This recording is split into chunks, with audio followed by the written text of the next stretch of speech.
Liberalism is a Sin by Dr. Don Felix Sardà y Salvany. Translated and adapted for American readership by Condi B. Palin, Ph.D.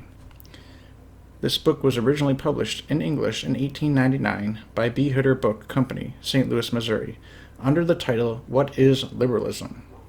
It was reprinted in 1979 and 1989 by Tan Books under the title Liberalism is Sin, which is a translation of the original Spanish title El Liberalismo es Pecado. Preface. In 1886, there appeared in Spain a little work under the title of El Liberalismo es Pecado, Liberalism is a Sin, by Don Felix Sardà y Salvany, a priest of Barcelona and editor of a journal called La Revista Popular. The book excited considerable promotion. It was vigorously assailed by the liberals. A Spanish bishop of a liberal turn instigated an answer to Dr. Sardà's work by way of another Spanish priest. Both books were sent to Rome, praying the Sacred Congregation of the Index to put Dr. Sardà's work under the ban. The following letter, under date of January 10, 1887, from the Sacred Congregation itself, explains the result of its consideration of the two volumes. To the Most Reverend Jacobo Catala et Alboso, Bishop of Barcelona. Most Excellent Sir, the Sacred Congregation of the Index has received the denunciation of the little work bearing the title El Liberalismo es Pecado by Don Felix Sardà y Salvany, a priest of your diocese. The denunciation was accompanied at the same time by another little work entitled El Proceso del Integrismo, that is, a refutation of the errors contained in the little work of El Liberalismo es Pecado. The author of the second work is D. de Pazos, a canon of the Diocese of Vich.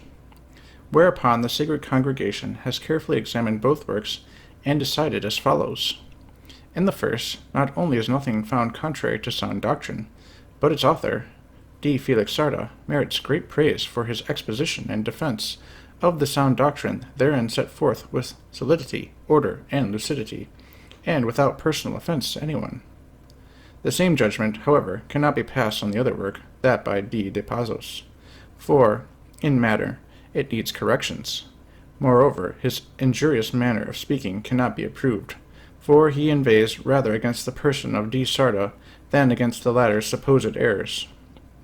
Therefore the Sacred Congregation has commanded D. de Pazos, admonished by his own bishop, to withdraw his book as far as he can from circulation, and in the future, if any discussion of the subject should arise, to abstain from all expressions personally injurious, according to the precept of the true Christian charity, and this all the more since our Holy Father, Leo XIII, whereas he urgently recommends castigation of error, neither desires nor approves expressions personally injurious, especially when directed against those who are eminent for their doctrine and their piety.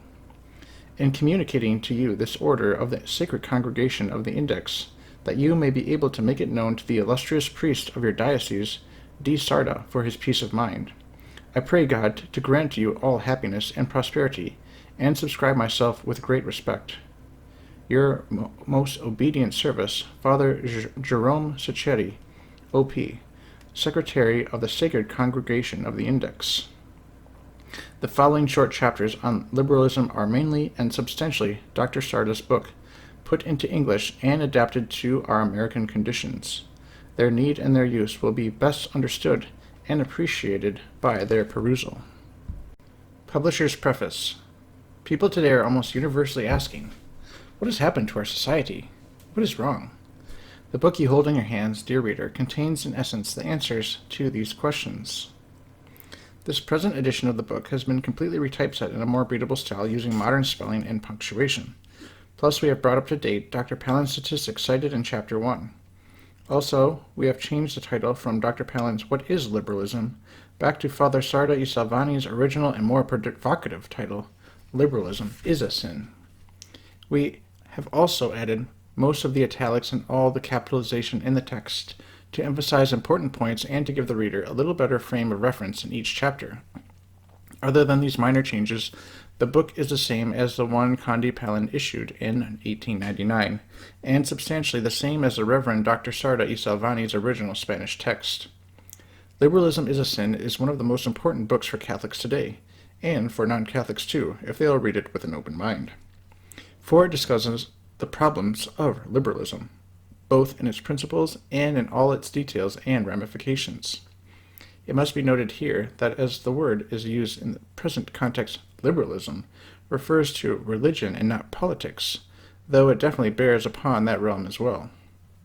By definition, liberalism is the mistaken notion that one religion is as good as another. The absurdity of this proposition is immediately obvious to all, for two beliefs that contradict each other cannot at the same time both be true. Therefore, insofar as one at least is false, it is simply not good at all, and definitely is not as good as a belief which is true. Nor is it even as good as the one that is near to the truth. Also, liberalism takes no cognizance of there being in the world a one, true, divinely revealed religion that is true in all its doctrines and moral teachings, which is exactly what the Roman Catholic Church unabashedly maintains that it is. This book shows that liberalism, at least here in America, is all pervasive and is almost, as it were, universally victorious over the thinking of our people. Yet, as a religious philosophical tenet, it is false, and woefully so. For, as the author points out, it leads to an eventual denial of any truth whatsoever by some of its adherents. For people hear first one religious truth asserted and then another that contradicts it, and soon they are so confused that they do not know what to believe. And often they end up believing nothing, or holding that nothing is certain, even in the matters relating to the natural law, which all people know through the use of their reason alone. Regarding its source, liberalism, as the author shows very clearly, is a direct result of Protestantism, with its tenet of private interpretation of the Bible. For if a person has a right to decide for himself what the Bible means, this says in effect that he has a right to choose whether he will believe or not believe certain revealed teachings. Then in effect he also has a right to believe nothing at all. Whereas the correct view is that when the mind of man sees the divinely revealed truth, he has no choice, morally speaking, to reject it. Its obvious truth requires that he must accept it as true. Society, on the other hand, must concede every person a civil right to reject religious truth, as far as he individually is concerned. But that is only because both religion and society must allow a person to exercise his free will and to choose for himself whether he will accept or reject God's revelation. He who rejects the truth, however, must personally bear whatever evil consequences that result from his own personal choice. For some, this book may be difficult because they are unaccustomed to reading abstract theoretical books, but the issues it discusses are so important to each person individually and to our society as a whole, that it behooves everyone to persist to the end. The concluding chapter is one of the best in the book, maybe even the best. And even to reread the book, that he or she might become completely familiar with the issues covered here. For liberalism says in effect that there is no objective truth, which is patently absurd, and the practical order in our society and political lives, liberalism leads to a practice atheism, that is, to a situation in society where, though we do not deny the existence of God, we nonetheless must conduct ourselves vis-a-vis one another as if God did not exist, because we must in effect deny that he has a right to tell man what to do. This situation results from liberalism's denying, in effect, that there is one body of revealed truth, with which man must comply. Liberalism, therefore, destroys adherence to the natural law, that law which we all understand to be true without the assistance of divine revelation. But it also destroys the universal acceptance among people of divine revelation. Adherence to both the supernatural and the natural order therefore breaks down under its influence, and the result is chaos in individual lives and anarchy in society. The all-pervading liberal ideas that one religion is basically as good as another, and that it does not matter what a person believes so long as he is a good person, were spawned almost automatically and by logical necessity, as it were, due to the historical context leading up to where we find ourselves today. By the year 304 AD, Christianity, read here, Catholicism, had pretty well permeated and converted the ancient Roman world, so that with the victory of Constantine the Great at that time in the Battle of the Malvian Bridge, and with his succession as Roman Emperor in that year, Catholicism became the official religion of society. And as the Roman world more and more influenced its neighbors, especially the northern European peoples, the civilization that developed there was Roman Catholicized civilization, or Catholicized Roman civilization, if you will. At the time of the Protestant Reformation, read Revolt, starting in 1517 and continuing throughout that century, European civilization had already been well formed by the Catholic religion for, at the most, 1,200 years in some regions, to, at the least, 400 years in others. Significant for our Western civilization is the fact, as Hilaire Belloc points out in Essays of a Catholic, that the people who had become Protestant did not abandon their Catholic moral customs. They continued to live by the truth which their Catholic forefathers had lived by for centuries. The only problem was that they no longer believed as true the religious philosophical truths taught by the revealed religion, the Catholic faith, which had created their customary and traditional ethic. This dichotomy between varying professed faiths in the minds of people on the one hand, and continued practice of the traditional Catholic and therefore true moral customs on the other, had come down into our time. All during the centuries since Luther's revolt in 1517, society has been able to function fairly well, despite the various erroneous religious philosophical ideas in the minds of people in the same nation, simply because, practically speaking, they were by and large living by the old inherited Catholic truths and practices. And this was what enabled our society to function more or less harmoniously, despite a diversity of belief among its members. Let us pause here to name some of the Catholic social moral customs that are based on the revealed Word of God.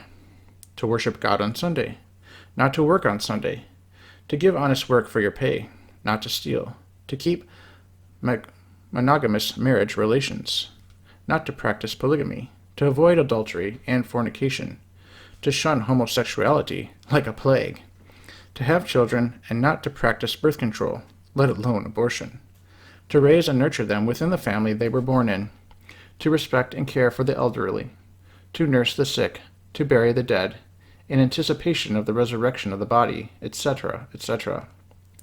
Now, the average person might say, quote, most of that we have always taken for granted, end quote. But the fact is that now, as of 1993, most of these traditional customs that have made our society workable heretofore have been not just called into question, but simply abandoned by many people, as if there were no objective truth, and definitely as if there was no divine retribution for sin left unexpiated. This abandonment is a direct result of the loss of the one true Catholic faith as the integral creed of our society as a whole, which in turn has eventuated in the abandonment of the traditional Catholic moral customs that enable man to live in conformity with God's laws and enable society to function harmoniously.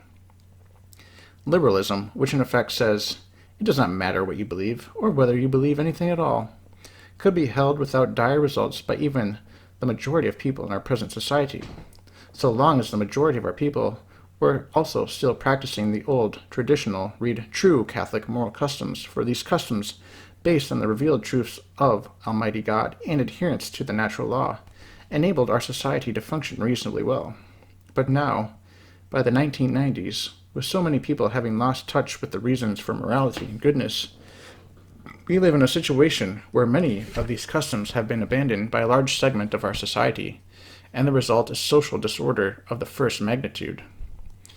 It is only when the present disorder arose in our social affairs, when murders and broken marriages and people going berserk in all sorts of ways became epidemic, that people universally began to ask, what is wrong?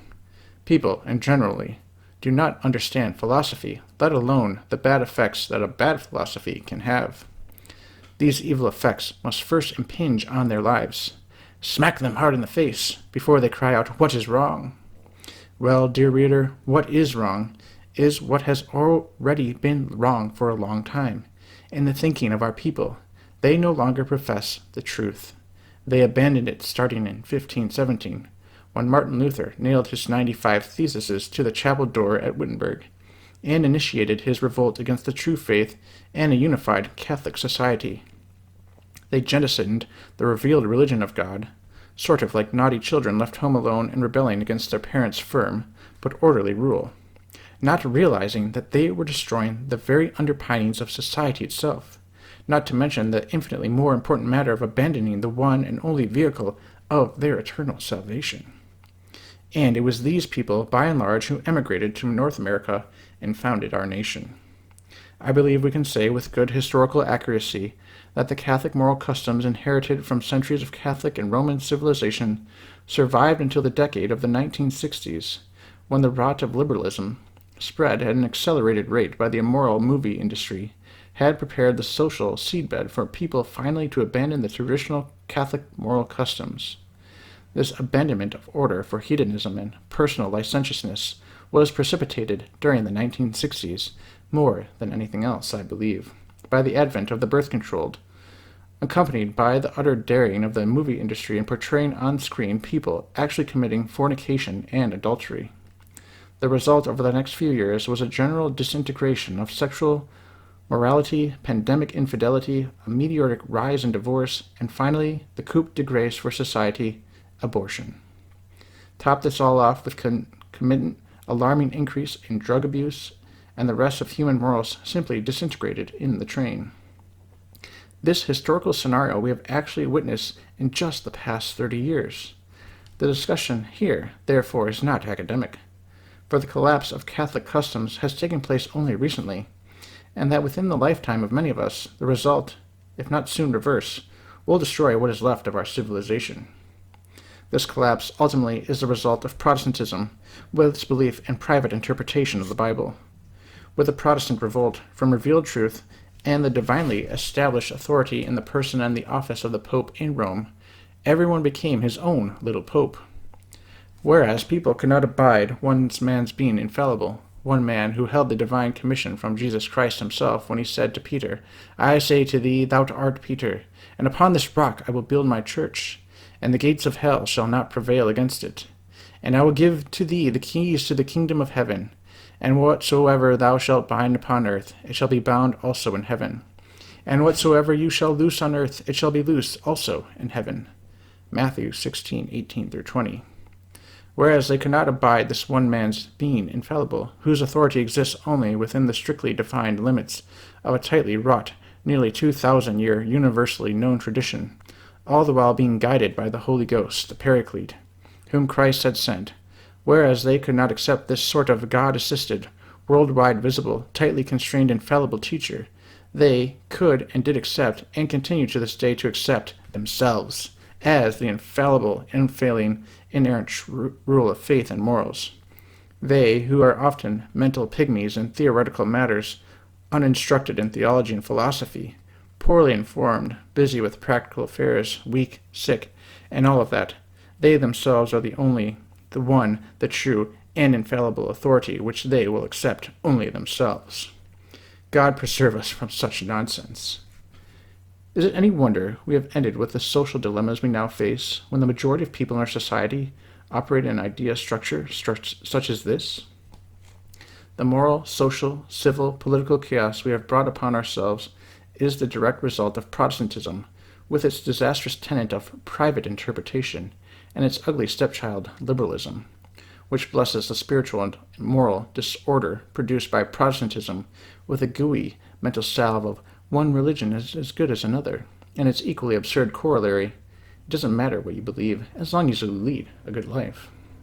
As Father Sardà e Salvany states, Protestantism is now a dead dog, but liberalism still waxes strong in Protestantism's defense.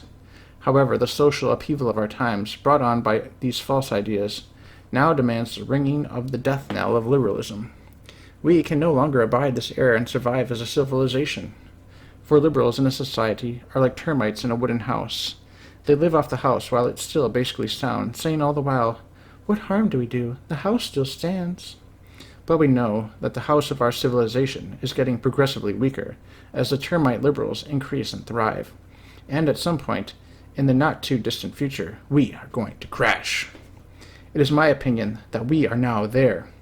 We are about to crash as a civilization, and we need immediately to begin the process of exterminating the verminous liberal pest with large antidotes of real, logical truth, taken from the wellspring of all truth, our divinely revealed religion, the Holy Roman Catholic and Apostolic faith. No other medicine will do for what is otherwise a terminal case for all of us. We are at the point where action is imperative, for our very personal, earthly safety is at stake, not to mention the vastly more important matter of the salvation of our souls. But we can only act rightly if we know the truth and act in accordance with it. Liberalism is a sin.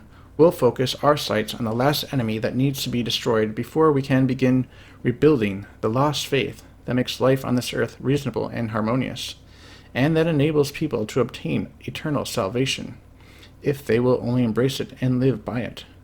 For liberalism is all that is left standing between us and the shedding of the light of Catholic truth on all the problems of our times, and eventuating thereby those real, lasting solutions to the moral, social, and religious problems which now afflict us unto the death of our civilization. Thomas A. Nelson, written March 10, 1993.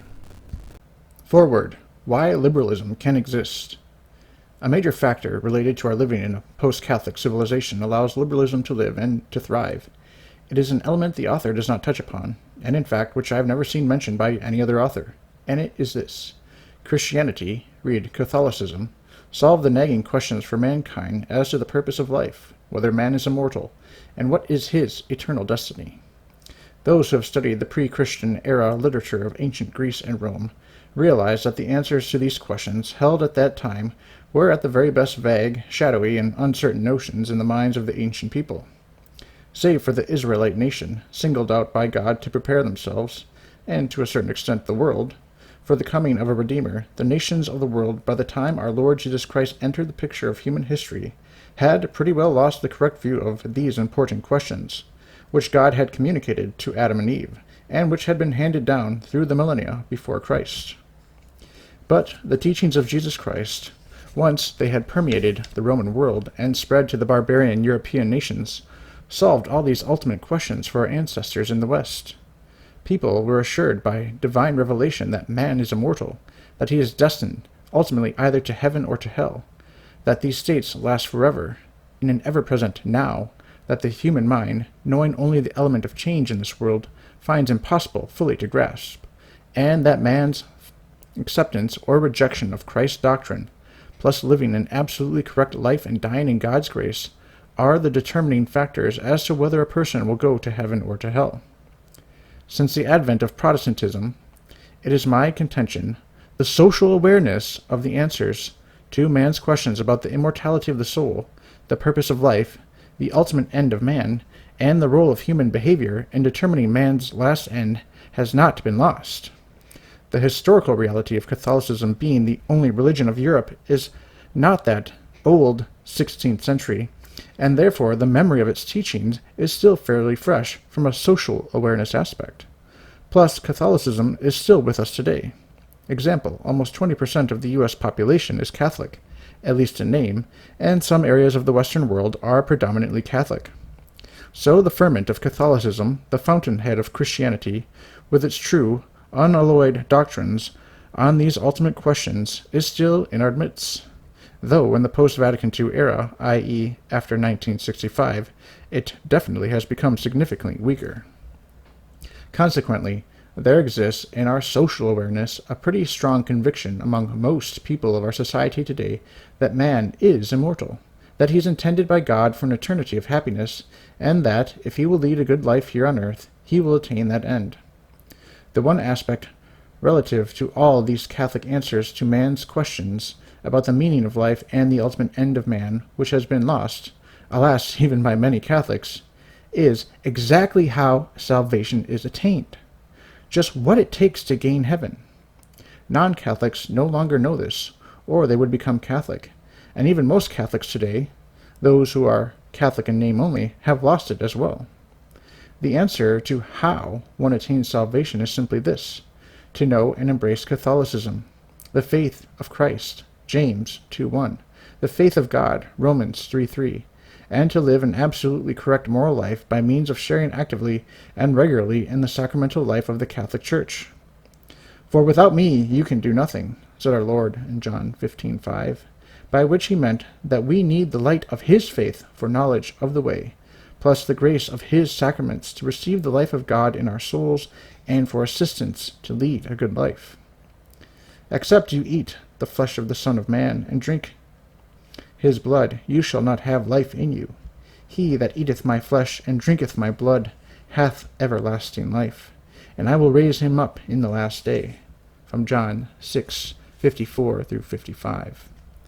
This passage refers to the sacrament of Holy Communion, which is received under the form or appearance of bread and wine. Now, liberalism is able to live and to thrive today precisely because the people of our time have lost the precise knowledge of how to attain salvation. They have lost the awareness that the salvation of one's soul is a big job, the daily, hourly, minute by minute, second by second preoccupation of man's entire life, especially if he intends to avoid purgatory and gain a high place in heaven. That it is bound by intimately with participation in the sacraments of the Catholic Church, to give us, first of all, the life of sanctifying grace, God's life in our souls through baptism, and secondly, the assistance through the actual graces of the other sacraments, confession, Holy Communion, confirmation, matrimony, holy orders, to lead an absolutely correct life according to God's law and befitting our vocation and state of life. People today, in other words, have retained the general ideas that man is immortal, that he is destined by God for an eternity of happiness in the next life, that he must lead a good life in this world and die repentant of his sins to gain heaven, and that the wicked will be punished in hell. But they have lost the exact knowledge of just what a good life entails, and of how all-consuming the job of salvation is, and that it demands the life and the supernatural assistance of Jesus Christ, which he gives through the sacraments of his Church, and therefore that membership in his Church, the Catholic Church, is essential to salvation. This membership is essential because only Catholicism has the knowledge, through faith, plus the divine life and the help received from the Catholic sacraments that we need for attaining this end.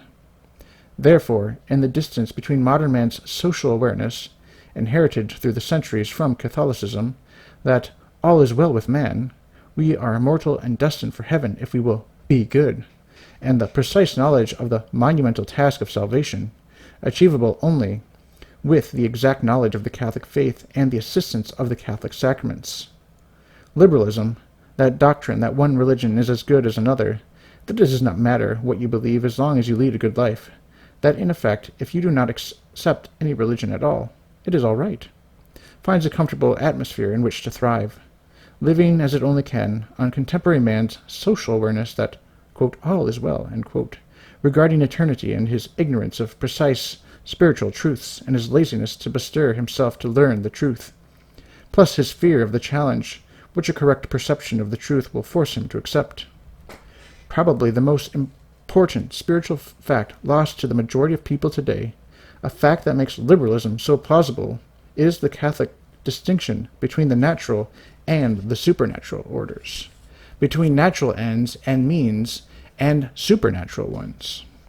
Those today who entertain the fuzzy thinking of liberalism do so largely because they have lost cognizance of this distinction.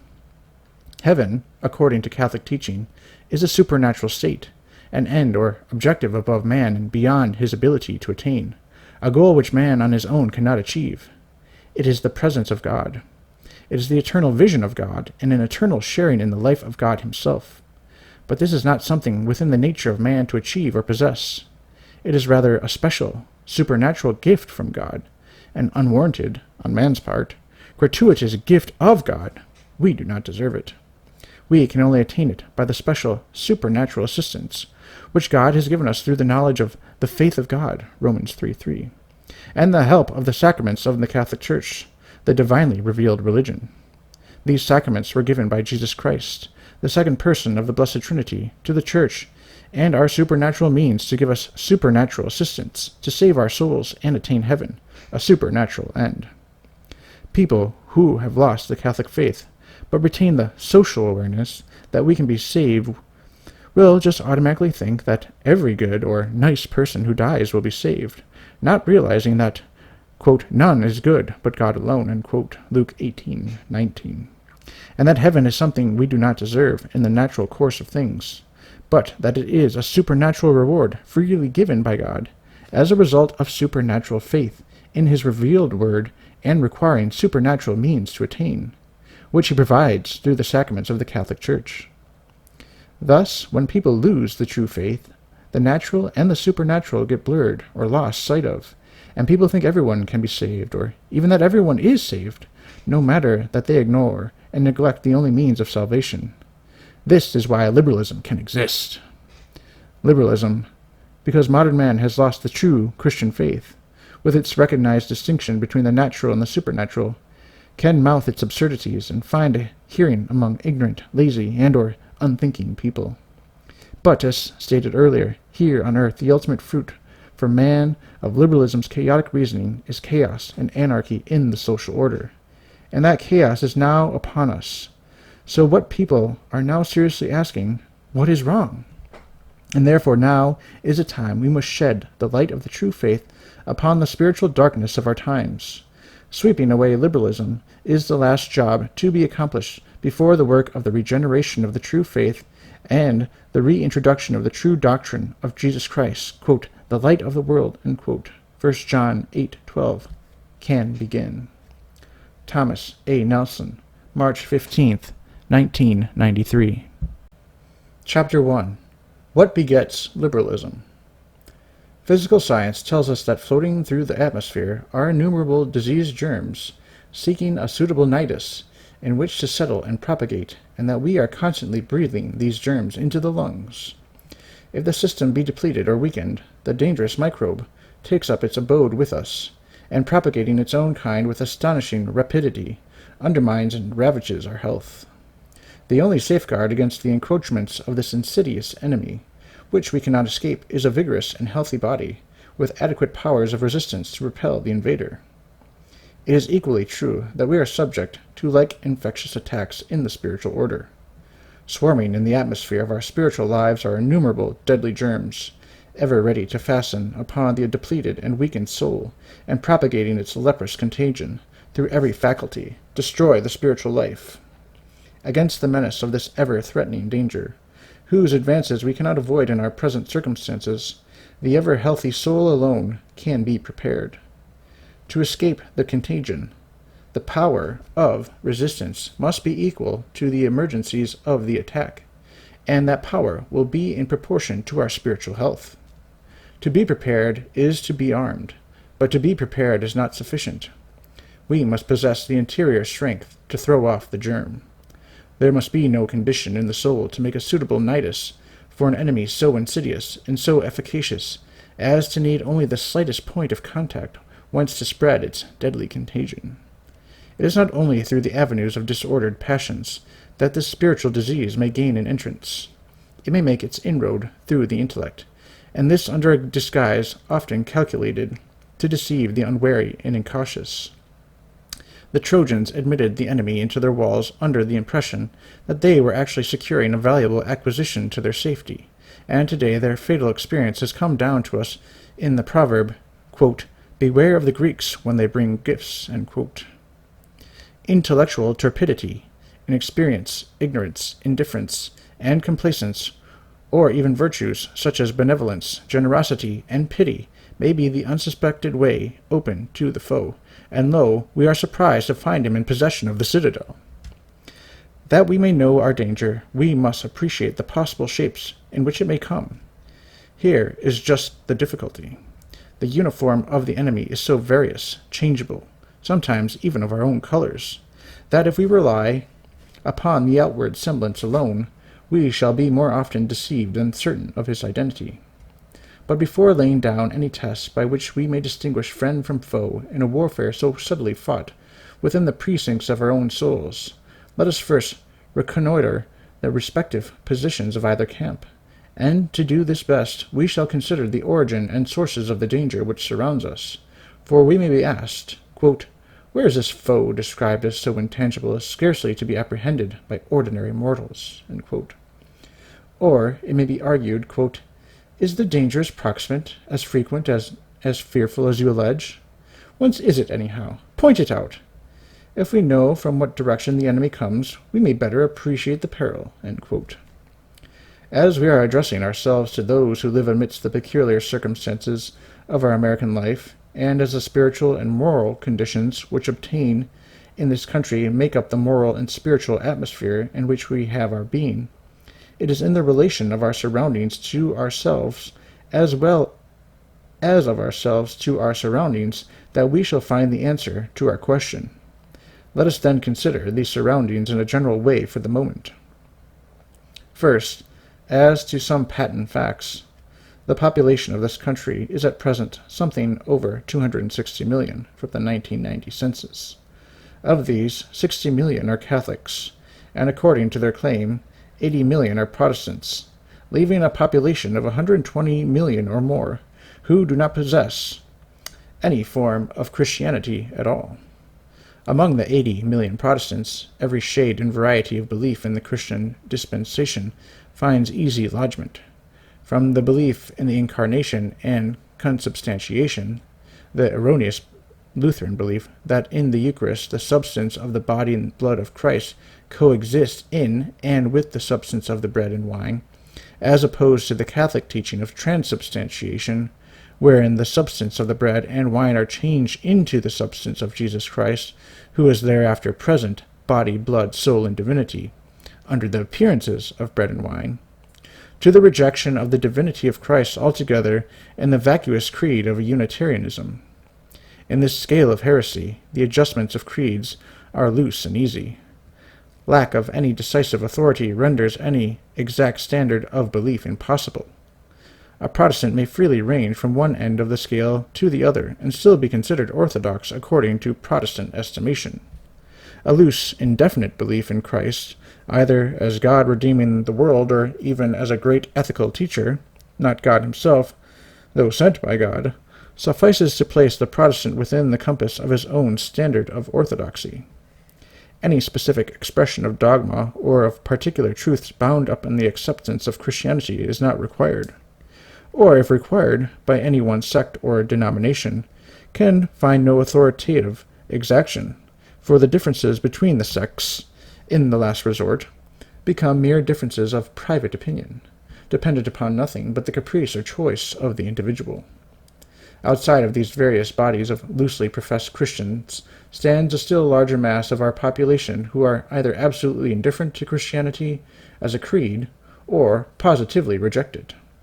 In practice, the distinction is of little moment, whether they hold themselves merely indifferent or positively hostile. In other words, we have here to reckon with a body, to all practical purposes, that is infidel.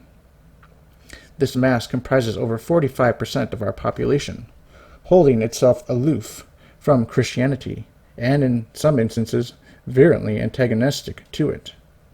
In distinct religious opposition to this mass of infidelity and Protestantism, now in excess of 76% of our population, but currently enhanced to an even more frightening percentage by the vast majority of Catholics today, in 1993, who either do not practice their faith at all or who are ignorant of its teachings, especially with regard to morality, or in practice simply disregard those teachings, bringing the total of practical, non-believing, and infidel people to probably just over 90%.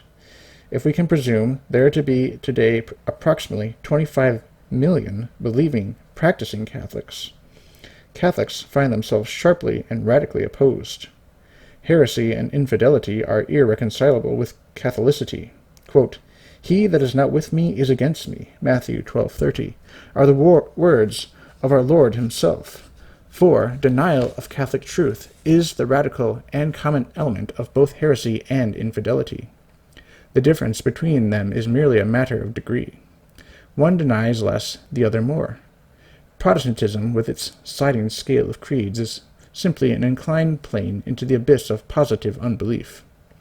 It is always virtual infidelity, its final outcome open infidelity, as 120 million unbelievers in this country stand witness. We live in the midst of this religious anarchy. Some 235 million of our population can, in one sense or other, be considered anti-Catholic from 1990 figures. From this mass, heretical and infidel, exhales an atmosphere filled with germs poisonous and fatal to Catholic life, if permitted to take root in Catholic heart. The mere force of gravitation, which the larger mass ever exercises upon the smaller, is a power which the most energetic vigor alone can resist. Under this dangerous influence, a deadly inertia is apt to creep over the souls of the incautious, and is only to be overcome by the liveliest exercise of Catholic faith. To live without enervation amidst an heretical and infidel population requires a robust religious constitution, and to this danger we are daily exposed, ever coming into contact in 1,000 ways, in almost every relation of life, with anti-Catholic thought and customs. But outside of this spiritual inertia, our non-Catholic surroundings, a danger rather passive than active in its influence, beget a still greater menace. It is natural that Protestantism and infidelity should find public expression. What our 200 million non-Catholic population thinks in these matters naturally seeks and finds open expression. They have their organs and their literature, where we find their current opinions publicly uttered. Their views upon religion, morality, politics, the constitution of society are perpetually marshaled before us. In the pulpit and in the press they are reiterated day after day. In magazine and newspaper they constantly speak from every line. Our literature is permeated and saturated with non-Catholic dogmatism. On all sides do we find this opposing spirit. We cannot escape from it. It enfolds and embraces us. Its breath is perpetually in our faces. It enters in by eye and ear, from birth to death. It enslaves us in its offensive garments. It now soothes and flatters, now hates and curses, now threatens, now praises. But it is most dangerous when it comes to us under the form of liberality. It is especially powerful for seduction in this guise, and it is under this aspect that we wish to consider it, for it is as liberalism that Protestantism and infidelity make their most devastating inroads upon the domain of faith. Out of these non-Catholic and anti-Catholic conditions, thus predominating amongst us springs this monster of our times, liberalism. Chapter 2. What is liberalism? Protestantism naturally begets toleration of error. Rejecting the principle of authority in religion, it has neither a criterion nor a definition of faith. On the principle that every individual or sect may interpret the deposit of revelation according to the dictates of private judgment, it gives birth to endless differences and contradictions. Impelled by the law of its own impotence, through lack of any decisive voice of authority in matters of faith, it is forced to recognize as valid and orthodox any belief that springs from the exercise of private judgment. Therefore does it finally arrive, by force of its own premises, at the conclusion that one creed is as good as another. It then seeks to shelter its inconsistency under the false plea of liberty of conscience. Belief is not imposed by a legitimately and divinely constituted authority, but springs directly and freely from the unrestricted exercise of the individual's reason or caprice upon the subject matter of revelation. The individual or sect interprets as it pleases, rejecting or accepting what it chooses. This is popularly called liberty of conscience. Accepting this principle, infidelity, on the same plea, rejects all revelation, and Protestantism, which handed over the premise, is powerless to protest against the conclusion. For it is clear that one who, under the plea of rational liberty, has the right to repudiate any part of revelation that may displease him, cannot logically quarrel with one who, on the same ground, repudiates the whole. If one creed is as good as another, on the plea of rational liberty, on the same plea, no creed is as good as any. Taking the field with this fatal weapon of rationalism, infidelity has stormed and taken the very citadel of Protestantism, helpless against a foe of its own making. As a result, we find amongst the peoples of this country, excepting well-formed Catholics, of course, that authoritative and positive religion has met with utter disaster, and that religious beliefs or unbeliefs have come to be mere matters of opinion, wherein there are always essential differences, each one being free to make or unmake his own creed, or accept no creed. Such is the mainspring of the heresy constantly dinned into our ears, flooding our current literature and our press. It is against this that we have to be perpetually vigilant, the more so because it insidiously attacks us on the grounds of a false charity and in the name of a false liberty. Nor does it appeal to us only on the ground of religious toleration. The principle ramifies in many directions, striking root into our domestic, civil, and political life, whose vigor and health depend upon the nourishing and sustaining power of religion. For religion is the bond which unites us to God, the source and end of all good, and infidelity, whether virtual as in Protestantism or explicit as in agnosticism, severs the bond which binds men to God and seeks to build human society on the foundations of man's absolute independence. Hence we find liberalism laying down as the basis of its propaganda the following principles. Number 1. The absolute sovereignty of the individual in his entire independence of God and God's authority. Number 2. The absolute sovereignty of society in its entire independence of everything which does not proceed from itself. Number 3. Absolute civil sovereignty and the implied rights of the people to make their own laws in entire independence and utter disregard of any other criterion than the popular will expressed at the polls and in parliamentary majorities. Number 4. Absolute freedom of thought in politics, morals, or in religion. The unrestrained liberty of the press. Such are the radical principles of liberalism, and the assumption of the absolute sovereignty of the individual, that is, his entire independence of God, we find the common source of all the others. To express them all in one term, they are, in the order of ideas, rationalism, or the doctrine of absolute sovereignty of human reason. Here human reason is made the measure and sum of truth. Hence we have individual, social, and political rationalism, the corrupt fountainhead of liberalist principles, which are absolute freedom of worship, the supremacy of the state, secular education repudiating any connection with religion, marriage sanctioned and legitimized by the state alone, etc. In one word, which synthesizes all, we have secularization, which denies religion any active intervention in the concerns of public and of private life, whatever they may be. This is veritable social atheism. Such is the source of liberalism in the order of ideas.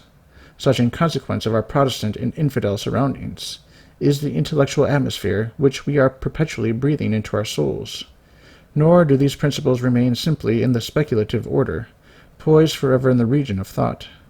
Men are not mere contemplatives. Doctrines and beliefs inevitably precipitate themselves into action. The speculation of today becomes the deed of tomorrow, for men, by force of the law of their nature, are ever acting out what they think. Rationalism, therefore, takes concrete shape in the order of facts. It finds palpable expression and action in the press, in legislation, and in social life. The secular press reeks with it, proclaiming with almost unanimous vociferation absolute division between public life and religion. It has become the shibboleth of journalism, and the editor, who will not recognize it in his daily screed, soon feels the dagger of popular disapproval. In secularized marriage, and in our divorce laws, it cleaves the very roots of domestic society.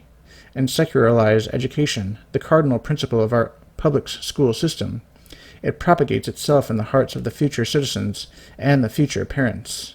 In compulsory school laws, it forces in the entering wedge of socialism. In the speech and intercourse of social life, it is constantly asserting itself with growing reiteration. In secret societies, organized in a spirit destructive of religion and often for the express purpose of exterminating Catholicity, it menaces our institutions and places the country in the hands of conspirators, whose methods and designs, beyond the reach of the public eye, constitute a tyranny of darkness.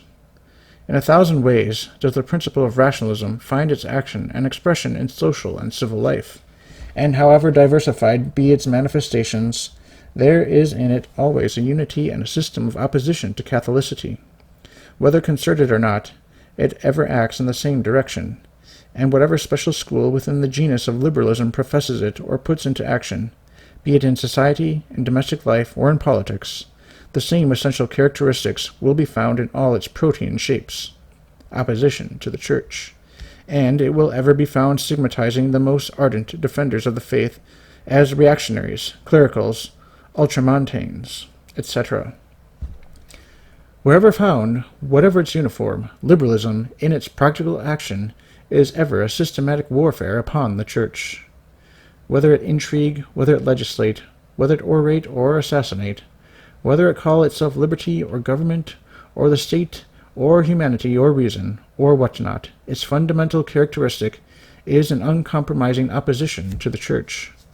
Liberalism is a world complete in itself. It has its maxims, its fashions, its art, its literature, its diplomacy, its laws, its conspiracies, its ambuscades.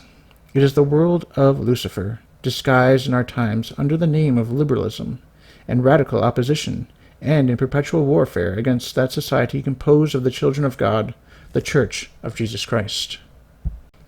Chapter 3. Liberalism is a sin. Liberalism, whether in the doctrinal or practical order, is a sin. In the doctrinal order, it is heresy, and consequently a mortal sin against faith. In the practical order, it is a sin against the commandments of God and of the Church, for it virtually transgresses all commandments. To be more precise, in the doctrinal order, liberalism strikes at the very foundations of faith. It is heresy, radical and universal, because within it are comprehended all heresies. In the practical order, it is a radical and universal infraction of the divine law, since it sanctions and authorizes all infractions of that law. Liberalism is a heresy in the doctrinal order because heresy is the formal and obstinate denial of all Christian dogmas in general. It repudiates dogma altogether and substitutes opinion, whether that opinion be doctrinal or the negation of doctrine. Consequently, it denies every doctrine in particular. If we were to examine in detail all the doctrines or dogmas which, within the range of liberalism, have been denied, we would find every Christian dogma, in one way or another, rejected, from the dogma of the Incarnation to that of infallibility. Nonetheless, liberalism is in itself dogmatic, and it is in the declaration of its own fundamental dogma, the absolute independence of the individual and the social reason, that it denies all Christian dogmas in general. Catholic dogma is the authoritative declaration of revealed truth, or a truth consequent upon revelation, by its infallibly constituted exponent, the Pope. This logically implies the obedient acceptance of the dogma on the part of the individual and of society. Liberalism refuses to acknowledge this rational obedience and denies the authority. It asserts the sovereignty of the individual and social reason and enthrones rationalism in the seat of authority. It knows no dogma except the dogma of self-assertion. Hence it is heresy, fundamental and radical, the rebellion of the human intellect against God. It follows, therefore, that liberalism denies the absolute jurisdiction of Jesus Christ, who is God, over individuals and over society, and by consequence repudiates the jurisdiction which God has delegated to the visible head of the Church over each and all of the faithful, whatever their condition or rank in life. Moreover, it denies the necessity of divine revelation and the obligation of everyone to accept that revelation under pain of eternal perdition. It denies the formal motive of faith, vis-a-vis the authority of God revealing, and admits only as much of revealed doctrine as it chooses or comprehends within its own narrow capacity. It denies the infallible magistry of the Church and of the Pope, and consequently all the doctrines defined and taught by this divine authority. In short, it sets itself up as the measure and rule of faith, and thus really shuts out revelation altogether. It denies everything which itself does not proclaim. It negates everything which it itself does not affirm. But not being able to affirm any truth beyond its own reach, it denies the possibility of any truth which it does not comprehend. The revelation of truth above human reason, it therefore debars at the outset. The divinity of Jesus Christ is beyond its horoscope. The Church is outside its comprehension. The submission of human reason to the word of Christ or its divinely constituted exponent, the Catholic Church, especially the Pope, is to it intolerable. It is therefore the radical and universal denial of all divine truth and Christian dogma, the primal type of all heresy, and the supreme rebellion against the authority of God and his Church. As with Lucifer, its maxim is, I will not serve. Such is the general negation uttered by liberalism. From this radical denial of revealed truth in general naturally follows the denial of particular dogmas, in whole or in part, as circumstances present them in opposition to its rationalistic judgment. Thus, for instance, it denies the validity of faith by baptism, when it admits or supposes the equality of any or all religious cults. It denies the sanctity of marriage, when it sanctions so-called civil marriages. It denies the infallibility of the Roman pontiff, when it refuses to accept as laws his official commands and teachings, and subjects them to the scrutiny of its own intellect, not to assure itself of their authenticity as is legitimate, but to sit in defiant judgment upon their contents. When we come to the practical order, liberalism is radical immorality. Morality requires a standard and a guide for rational action. It postulates a hierarchy of ends, and therefore of order, within whose series there is a subordination of means to the attainment of an ultimate purpose. It therefore requires a principle or fundamental rule of all action, by which the subject of moral acts, the rational creature, determines his course and guides himself to the attainment of his end. In the moral order, the eternal reason alone can be that principle or fundamental rule of action, and this eternal reason is God. In the moral order, the created reason, with power to determine its course, must guide itself by the light of the uncreated reason, who is the beginning and end of all things. The law, therefore, imposed by the eternal reason upon the creature, must be the principle or rule of morality. Hence, obedience and submission in the moral order is an absolute requisite of morality. But liberalism has proclaimed the absurd principle of the absolute sovereignty of human reason. It denies any reason beyond itself and asserts its independence in the order of knowledge, and hence in the order of action or morality. Here we have morality without law, without order, freedom to do what one pleases, or what comes to the same thing. Morality which is not morality, for morality implies the idea not only of direction, but also essentially demands that of restraint and limitation under the control of law. Liberalism in the order of action is license, recognizing no principle or rule beyond itself. We may say of liberalism, and the order of ideas is an absolute error, and the order of facts is an absolute disorder. It is, therefore, in both cases a very grievous and deadly sin, for sin is rebellion against God in thought or in deed, the enthronement of the creature in the place of the Creator. Chapter 4. The gravity of the sin of liberalism. Liberalism is a mortal sin, but Catholic theology teaches us that all sins are not equally grave, that there is even a distinction of degree in venial sins. There are also degrees in the category of mortal sin, just as there are in the category of meritorious works. The gravity of sin is determined by the object at which it strikes. Blasphemy, for instance, which directly attacks God himself, is a sin of much graver character than theft, which directly attacks man. With the exception of formal hatred against God, which constitutes the deadliest of all sins, and of which the creature is rarely culpable, unless he be in hell, the gravest of all sins are those against faith. The reason is evident. Faith is the foundation of the supernatural order, and sin is sin insofar as it attacks the supernatural order at one or another point. Hence, that is the greatest sin which attacks this order at its very foundations. To destroy the foundations is to destroy the entire superstructure. To cut off the branch of a tree will not kill it, but to lay the axe to the trunk or to its roots is fatal to its life. Henceforth it bears neither blossom nor fruit. St. Augustine, cited by St. Thomas, characterizes sin against faith in these words, Hoc est peccatum quo tenetur cuncta peccata, quote, This is the sin which comprehends all other sins, end quote. The angel of the schools, St. Thomas Aquinas, expresses himself with his usual clearness on this point, quote, The gravity of sin is determined by the interval which it places between man and God. Now sin against faith separates man from God as far as possible, since it deprives him of the true knowledge of God. It therefore follows that sin against faith is the greatest of all sins." End quote. When sin against faith is simply a culpable privation of the knowledge of God, it has not the same gravity as a direct and formal attack upon dogmas, expressly defined by divine revelation. In this latter case, sin against faith, so grave in itself, acquires that degree of gravity which constitutes heresy. It then contains all the malice of infidelity and becomes an express Protestant protestation against the teachings of faith, or an express adherence to a teaching which is condemned as false and erroneous by the faith itself.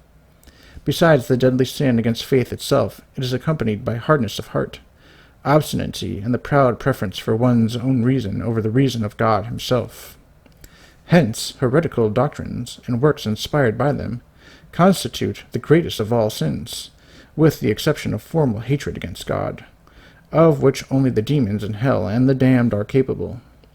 Liberalism, then, which is heresy, and all the works of liberalism, which are heretical works, are the gravest sins known in the code of the Christian law. Liberalism is, therefore, a greater sin than blasphemy, theft, adultery, homicide, or any other violation of the law of God, save in such case as where one acts in good faith, in ignorance, or without thought. It is true that modern naturalism does not so regard or understand the case, but the law of the Church in matters of morals and doctrines is unchangeable. It ordains today as it did yesterday, and heresy is always heresy, no matter what the shape it takes. Appearances may be fair, and the devil may present himself as an angel of light. The danger is the greater as the outward show is more seductive. Heresy has never been so insidious as under its present form of liberalism. Its range is so wide that it touches upon every note in the scale and finds an easy disguise in its protean facilities. But its most fatal shaft is in its plea for liberality of the mind. Thus, in its own eyes, is its cardinal virtue, quote, "intellectual freedom from dogmatism," end quote, is its boast, a boast in reality, the mask of ignorance and pride. To meet such an enemy requires no ordinary courage, which must be guarded by a sleepless vigilance. When encountered, it is obligatory upon the Catholic conscience to resist it with all the powers of the soul. Heresy and all its works are sins. Liberalism is the root of heresy, the tree of evil in whose branches all the harpies of infidelity find ample shelter. It is today the evil of all evils. Chapter 5. The Degrees of Liberalism. As a system of doctrines, liberalism may be called a school. If regarded as an organization of adepts for the purposes of spreading and propagating its doctrines, it may be called a sect. Inasmuch as it is a group of men seeking the political enforcement of its doctrines, it may be called a party.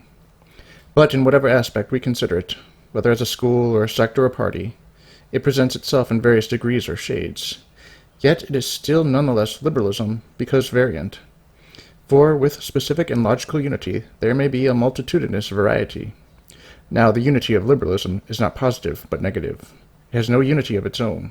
It is by virtue of its opposition to truth, which is essentially one, that liberalism becomes accidentally one.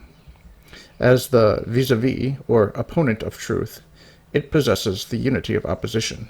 The different degrees of its denial will constitute the degrees of its opposition, and so give us the varieties in the negative unity of its denial. Denial is its unity in general, and this ranges through the entire realm of negation, the degree of denial being determined by the degree of truth denied. If men were absolutely logical and followed to their ultimate conclusions the premises which they lay down, they would become angels or devils in working out the consequences according to the goodness or badness of their first principles. But men are not always logical. They often stop short of the consequences logically flowing from the premises preceding. We, therefore, as a rule, see the good as only half good and the bad as not altogether bad.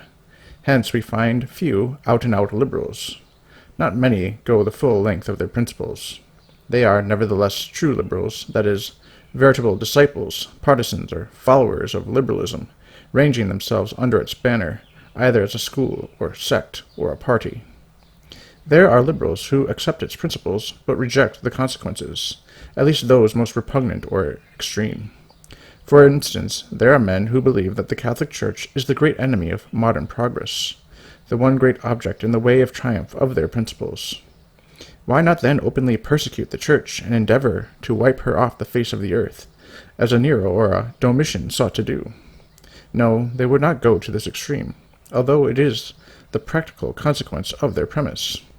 Or again, if they shrink from the terrors of bloodshed and the horrors of assassination, why do they not close our Catholic schools, the nurseries of the faith? To permit the existence of these schools is to allow the active and rapid propagation of the faith. If Catholicity be the evil they affirm it to be, will they not be perfectly logical in nipping it in the bud, that is, in the schoolroom? But no, they would not go so far. Yet the suppression of the Catholic parochial school is the surest means to strangle the faith in our midst. Why should there be any compunction in rooting out the greatest evil, in their estimation, which afflicts our age, the one great dike against the flood of human liberties, now rising almost to the level of opposing barrier? It is because these liberals are inconsistent. They shrink from the logic of conclusions. Again, there are liberals who accept such and such conclusions or their application, but scrupulously repudiate the principles whence they flow. They believe, for instance, in absolutely secularizing education, and yet reject the doctrine of atheism, which is the only soil congenial to its growth. They applaud the result, while they repudiate the cause. Some would apply liberalism only to education, others only to the civil order, and others still only to political life. It is the most advanced alone who seek to apply it to everything and for everything. The attenuations and mutilations of the liberal credo are as many as the interests advanced or balked at by its application. It is generally supposed that men think with their heads, but their intelligence often has less to do with it than their hearts, and not infrequently their stomachs determine their conclusions. Liberalism is thus often measured out by the dose, according to the taste of the consumer, as liquors are to drinkers, according to the appetite of each. This one, in comparison to his more advanced neighbor, who appears to him a brutal demagogue, is no liberal at all, whereas his less advanced neighbor is, in his eyes, an out-and-out reactionary, rooted in a stagnant past. It is simply a question of degree, whose grades slide variously along the liberal scale, some near, some farther from the abyss. From the baptized or even surm-placed liberal, who boasts his breadth of mind in his easy toleration of error, to the avowed atheist, who hurls his open defiance against God, the difference is only one of degree. One simply stands on a higher rung of the same ladder than the other. Observe, when pushed to the wall, how all alike claim the same denomination of liberal. They may even regard each other with aversion, but all invoke the same appellation as finally descriptive of each. Their common criterion is liberality and independence of mind. The degree of application will be measured by the individual disposition, more or less depending upon the variety of elements in the makeup of the individuals and his surroundings. Self-interest with one, temperament with another, education with a third, impeding a too rapid gait on the road to absolute liberalism. Human respect may moderate another, serving as a balance weight to his rashness. Family or school or business relations may clog the footsteps of the fourth.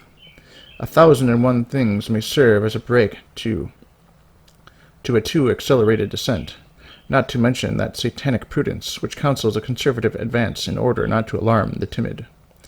This last fashion of procedure often serves as a mask to the most advanced liberals, who hide their designs under the appearance of a frank demagoguery.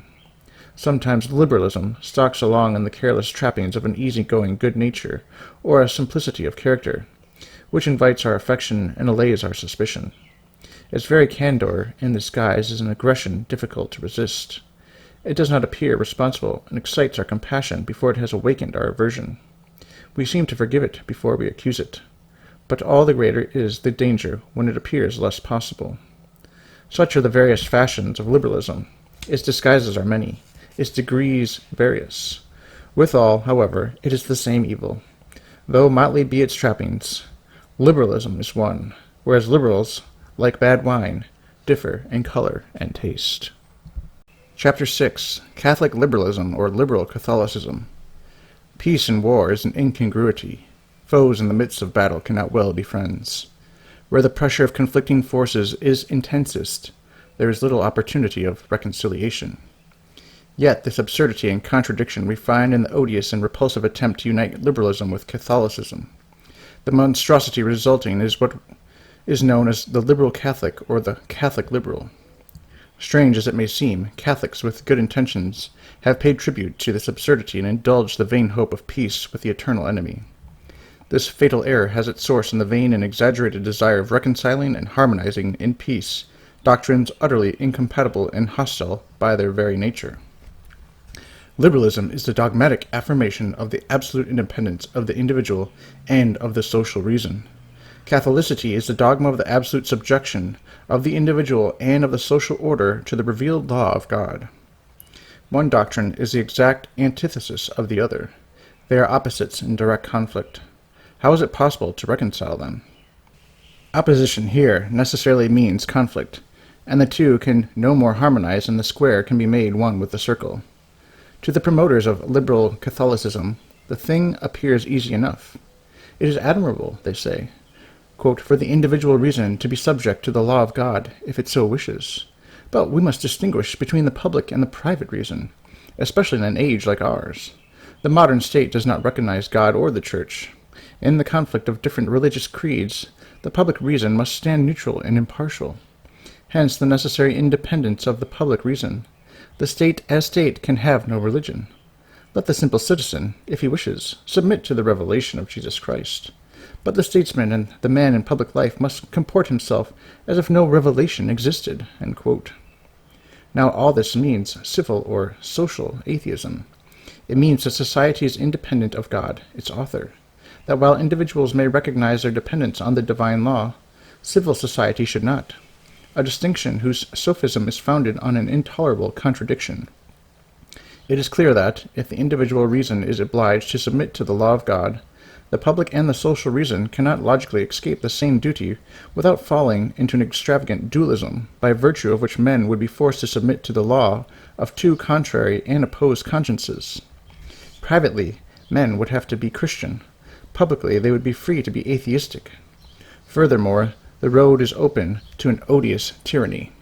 For if the public conscience were independent of the Christian law and ignored it, there would be no public recognition of the obligation by the civil arm to protect the Church in the exercise of her rights. Nay, more, the civil power would readily become the means of persecution, and rulers hostile to the Church, condemning divine law, could actually, under the cover of authority, legislate against Christianity. Nor is this a fanciful picture, for France and Italy, legislating today, in 1886, on the basis of the sovereign independence of the social and public reason, have enacted odious laws which hold the Church in these countries in distressful legal bondage. And the Holy Father himself is now a prisoner within the walls of the Vatican on account of the violent usurpation of his domains by an atheistic government. This refers to the elimination of the Papal States, a central portion of Italy governed by the popes, as civil rulers from the year 800 to 1878, when modern Italy was constituted. This is an editorial note from 1992. But the results of the fatal distinction do not stop with the functions of legislation and administration subjecting the Church to social and civil persecution. In modern times it has gone further still and extends its baneful influence to the schoolroom, propagating itself by placing the education of youth under its dominating influence. It forms the conscience of youth, not according to the divine law, which acknowledges the will of God, but upon a premeditated and careful ignorance of that law. It is as secular education that it seizes upon the future and breeds atheism in the hearts of the coming generations. The Catholic liberal, or the liberal Catholic, admitting this fatal distinction between the private and the public reason, thus throws open the gates to the enemies of their faith, and posing as a man of intellect with generous and liberal views, stultifies reason by his gross offense against the principle of contradiction. He is thus both a traitor and a fool. Seeking to please the enemies of the faith, he has betrayed his trust, the faith itself, Imagining he is upholding the rights of reason, he surrenders it in the most abject way to the spirit of denial, the spirit of untruth. He has not the courage to withstand the derision of his cunning foe. To be called intolerant, illiberal, narrow, ultramontane, reactionist, is gall and wormwood to his little soul. Under this epithetical fire, he gives way and surrenders his birthright of faith and reason for a mess of liberal pottage. Chapter 7. Intrinsic Causes of Liberal Catholicism. Strange as may seem that anomaly called liberal Catholicism, its reason is not too far to seek. It takes its root in a false conception of the nature of the act of faith. The liberal Catholic assumes as the formal motive of the act of faith, not the infallible authority of God revealing supernatural truth, but his own reason, deigning to accept as true what appears rational to him according to the appreciation and measure of his own individual judgment. He subjects God's authority to the scrutiny of his reason, and not his reason to God's authority. He accepts revelation, not on account of the infallible revealer, but because of the, quote, infallible receiver. With him, the individual judgment is the rule of faith. He believes in the independence of reason. It is true he accepts the magisterium of the Church, yet he does not accept it as the sole authorized expounder of divine truth. He reserves as a coefficient factor in the determination of that truth his own private judgment. The true sense of revealed doctrine to him is not always certain, and human reason therefore has something to say in the matter, as, for instance, the limits of the Church's infallibility may be determined by human science. Within lines thus prescribed, the declarations of the Church to him are infallible, but these limits are not to be determined by the Church herself. Science will do that for her. She is of course infallible, they say, but we will determine when and in what she shall speak infallibly. Such is the absurdity which the liberal Catholic falls into by placing the formal motive of faith in human reason. The liberal Catholic calls himself a Catholic because he firmly believes Catholicity to be the veritable revelation of the Son of God.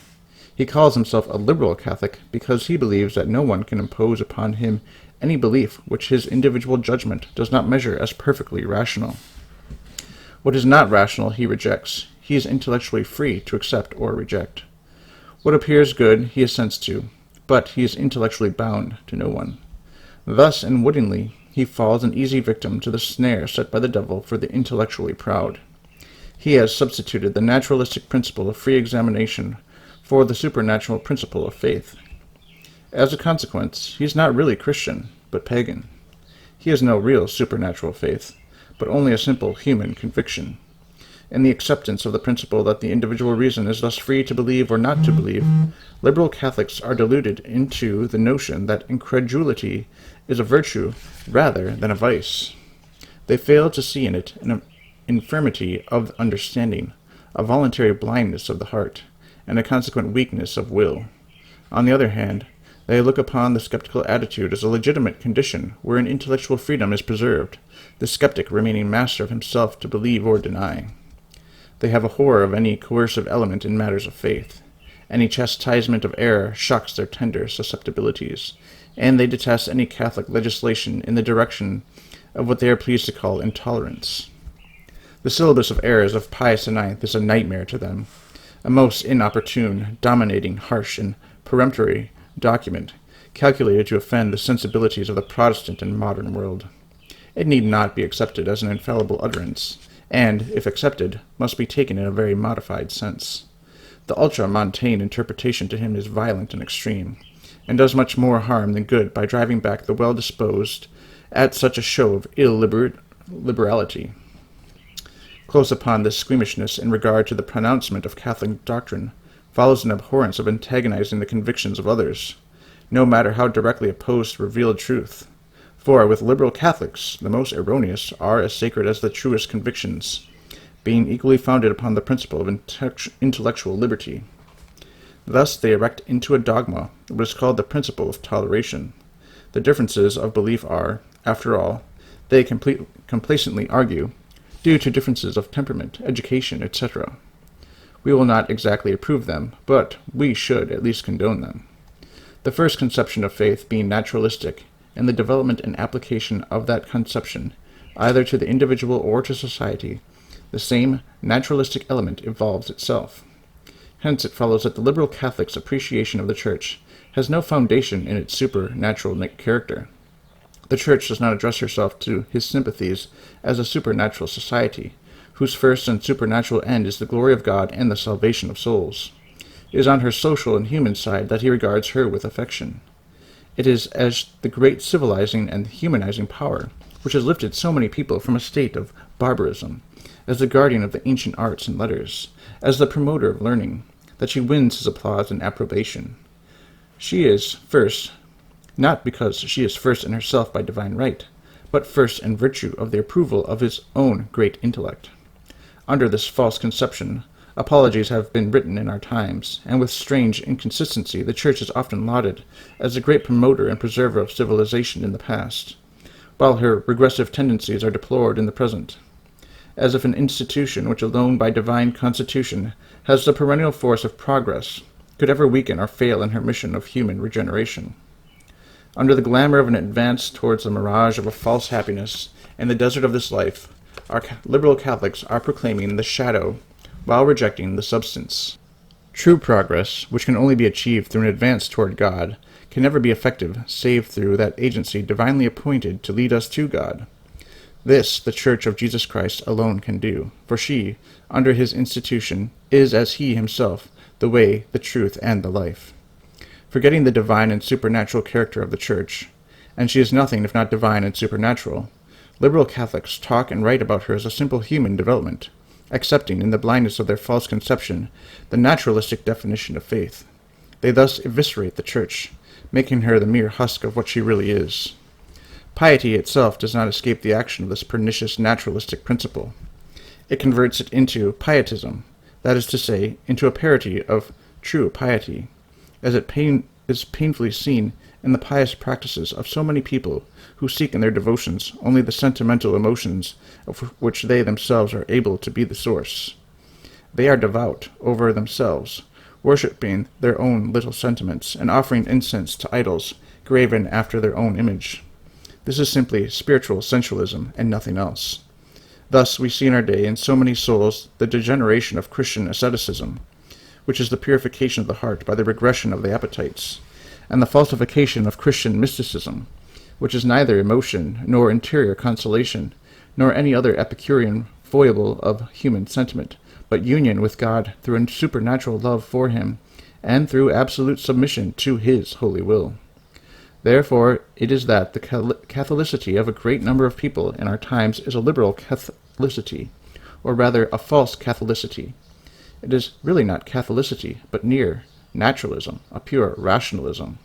It is, in a word, paganism disguised in Catholic forms and using Catholic language. Chapter 8. Shadow and Penumbra. When we review the field of history in the vast stretch of time from the beginning of Christianity to our own day, the various heresies that have from time to time appeared seem clearly and distinctly marked off from the environment of the Orthodox faith. We seem to be able to draw a geometrical line around about their respective areas, sharply dividing the camp of truth from that of error, separating the light from the darkness. But in this we are deceived. It is an illusion caused by distance. The distinction appears so clear, so definite, only because we stand on the eminence of the present, from whose vantage ground we see, in large outline, the mass movement of peoples and the vast panorama of the past. A closer study, placing us in intellectual contact with these epochs, enables us to observe that never, in any period of history, were the dividing lines between truth and error defined with such geometrical exactness. Not that, in reality, truth was not clearly and distinctly formulated in the definition of the Church, but because in its acceptation and its exterior profession by the generations of the past interested in these definitions, more or less confusion and looseness characterized their manner of taking them. Error in society is like a stain upon some precious tissue. It is easily distinguished, but is very difficult to define its limits. These limits are as indefinite as a twilight, which merges the departing day into the coming night, or as a dawn which blends the shadow of the spent darkness with the new-born light. So do the limits between error and truth and the actual affairs of men mingle in their shadowy confusion. Error is a somber night. Its limits fringe away from it like a huge penumbra, which is sometimes taken for the shadow itself, faintly brightened by some reflections of the dying light, or rather by the luminary, yet enveloped and obscured by the first shades of evening. So too all error clearly formulated in Christian society is, as it were, surrounded by an atmosphere of the same error, but less dense, more rarefied and tempered. Arianism had its semi-Arianism, Pelagianism its semi-Pelagianism, Lutheranism its Jansenism, which was nothing else than a modified Lutheranism. So in our times, liberalism has its semi-liberalism, which is nothing else than Catholic liberalism. This is what the syllabus terms modern liberalism, that is, liberalism without the boldness of its unvarnished first principles, and stripped of the horrors of its vast consequences. It is the liberalism of those who still unwilling not to appear to be Catholics, or at least not to believe themselves Catholics. Liberalism is the baneful twilight of truth, beginning to be obscured in their intelligence, or heresy, which has not yet taken complete possession of them. On the other hand, we should not fail to note that there are those who are just emerging from the darkness of error into the twilight of truth. This class has not fully penetrated into the domain of truth. That they will ever enter the city of light depends upon their own sincerity and honesty. If they earnestly desire to know the truth in its fullness and seek it with sincere purpose, God's grace will not fail them, but they are in a dangerous position. On the borderland between the realms of light and darkness, the devil is most active and ingenious in detaining those who seem about to escape his snares. But he spares nothing to retain in his service a great number of people who would truly detest his infernal machinations, if they only perceived them. His method, in the instance of persons infected with liberalism, is to suffer them to place one foot within the domain of truth, provided they keep the other side inside the camp of error. In this way they stand the victim of the devil's deceit and their own folly. In this way those whose consciences are not entirely hardened escape the salutary horrors of remorse. So the pusillanimous and the vacillating, who comprise the greater number of liberals, avoid compromising themselves by pronouncing themselves such openly and squarely. So the shrewd and calculating, according to the measure of expediency, how much time they will spend in each camp, manage to show themselves the friends and allies of both. So a man is enabled to administer an official and recognized palliative to his failings, his weaknesses and his blunders. It is the obscurity that arises from the indefiniteness of clearly defined principles of truth and error in the liberalist's mind that makes him the easy victim of Satan.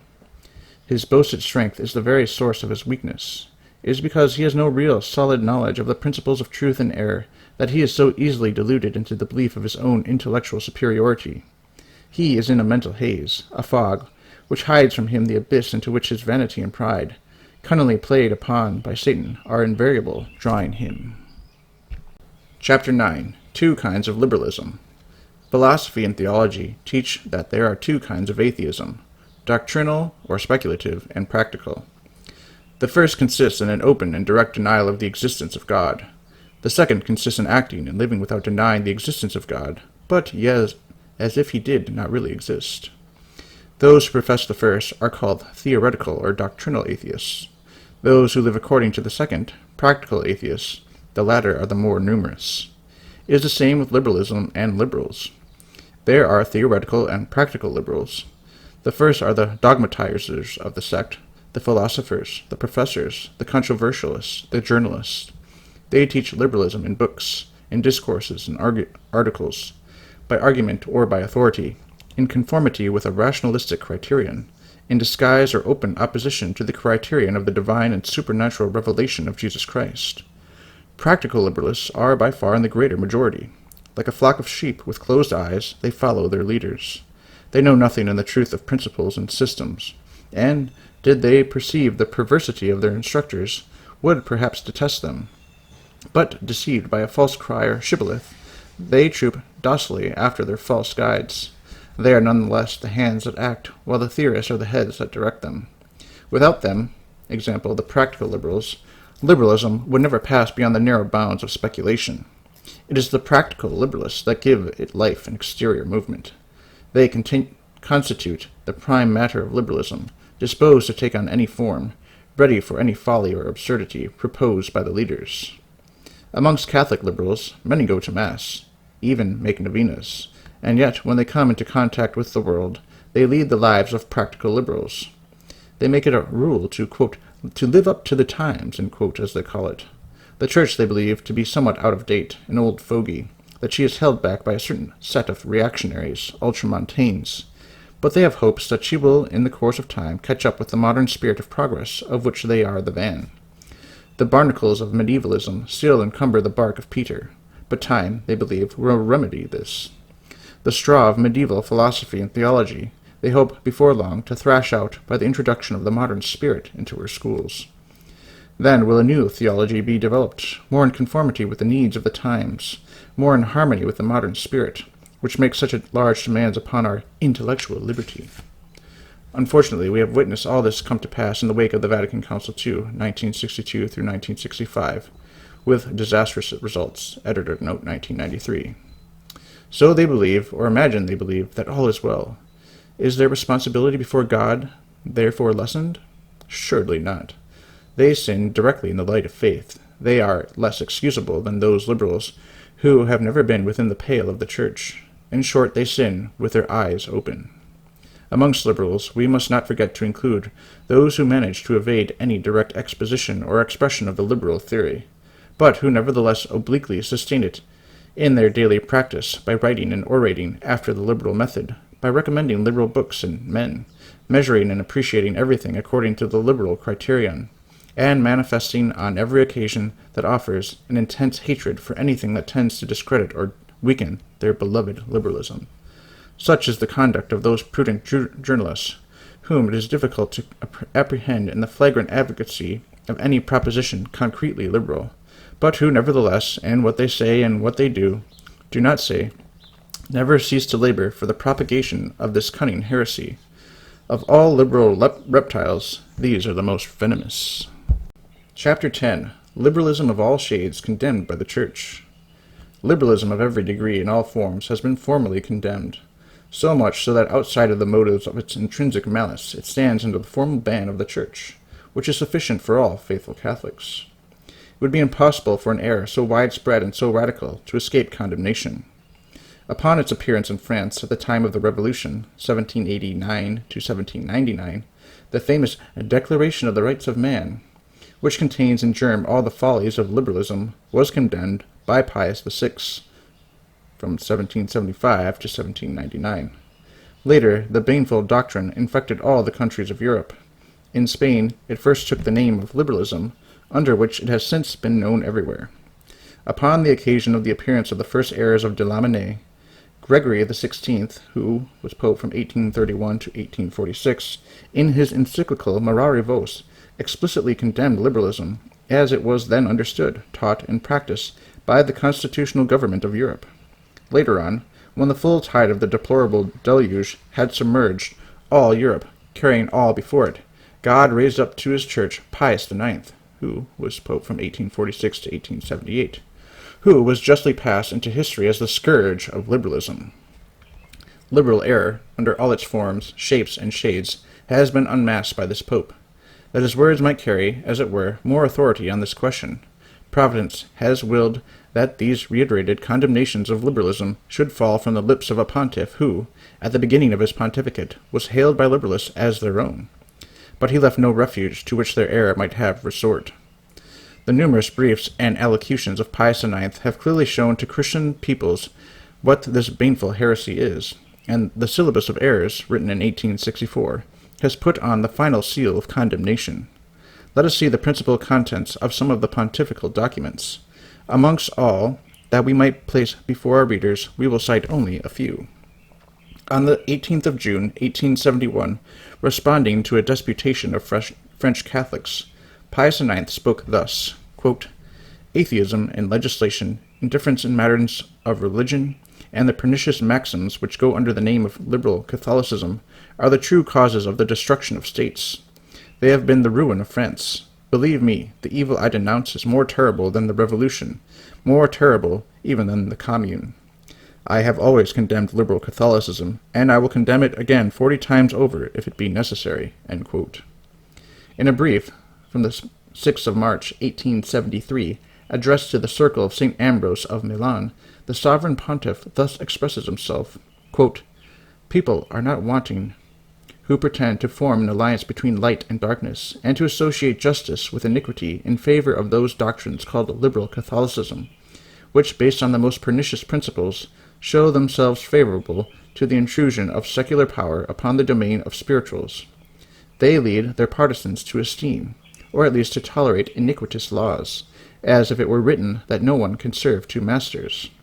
Those who thus conduct themselves are more dangerous and more baneful than declared enemies, not only because, without being warned of it, perhaps even without being conscious of it, they second the projects of wicked men, but also because, keeping within certain limits, they show themselves with some appearance of probity and sound doctrine. They thus deceive the indiscreet friends of conciliation and seduce honest people, who would otherwise have strenuously combated a declared error." In the brief of 8th of May of the same year, speaking to the Confederation of the Catholic Circle of Belgium, the same Holy Father said, quote, "What we praise above all in your religious enterprise is the absolute aversion which, as we are informed, you show towards the principles of liberal Catholicism, and your intrepid determination to root them out as soon as possible.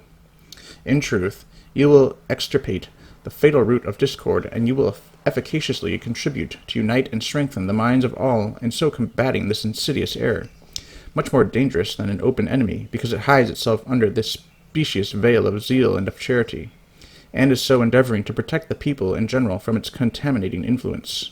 Surely you, who adhere with such complete submission to all decisions of this apostolic seat, and who know its frequent reprobations of liberal principles, have no need of these warnings."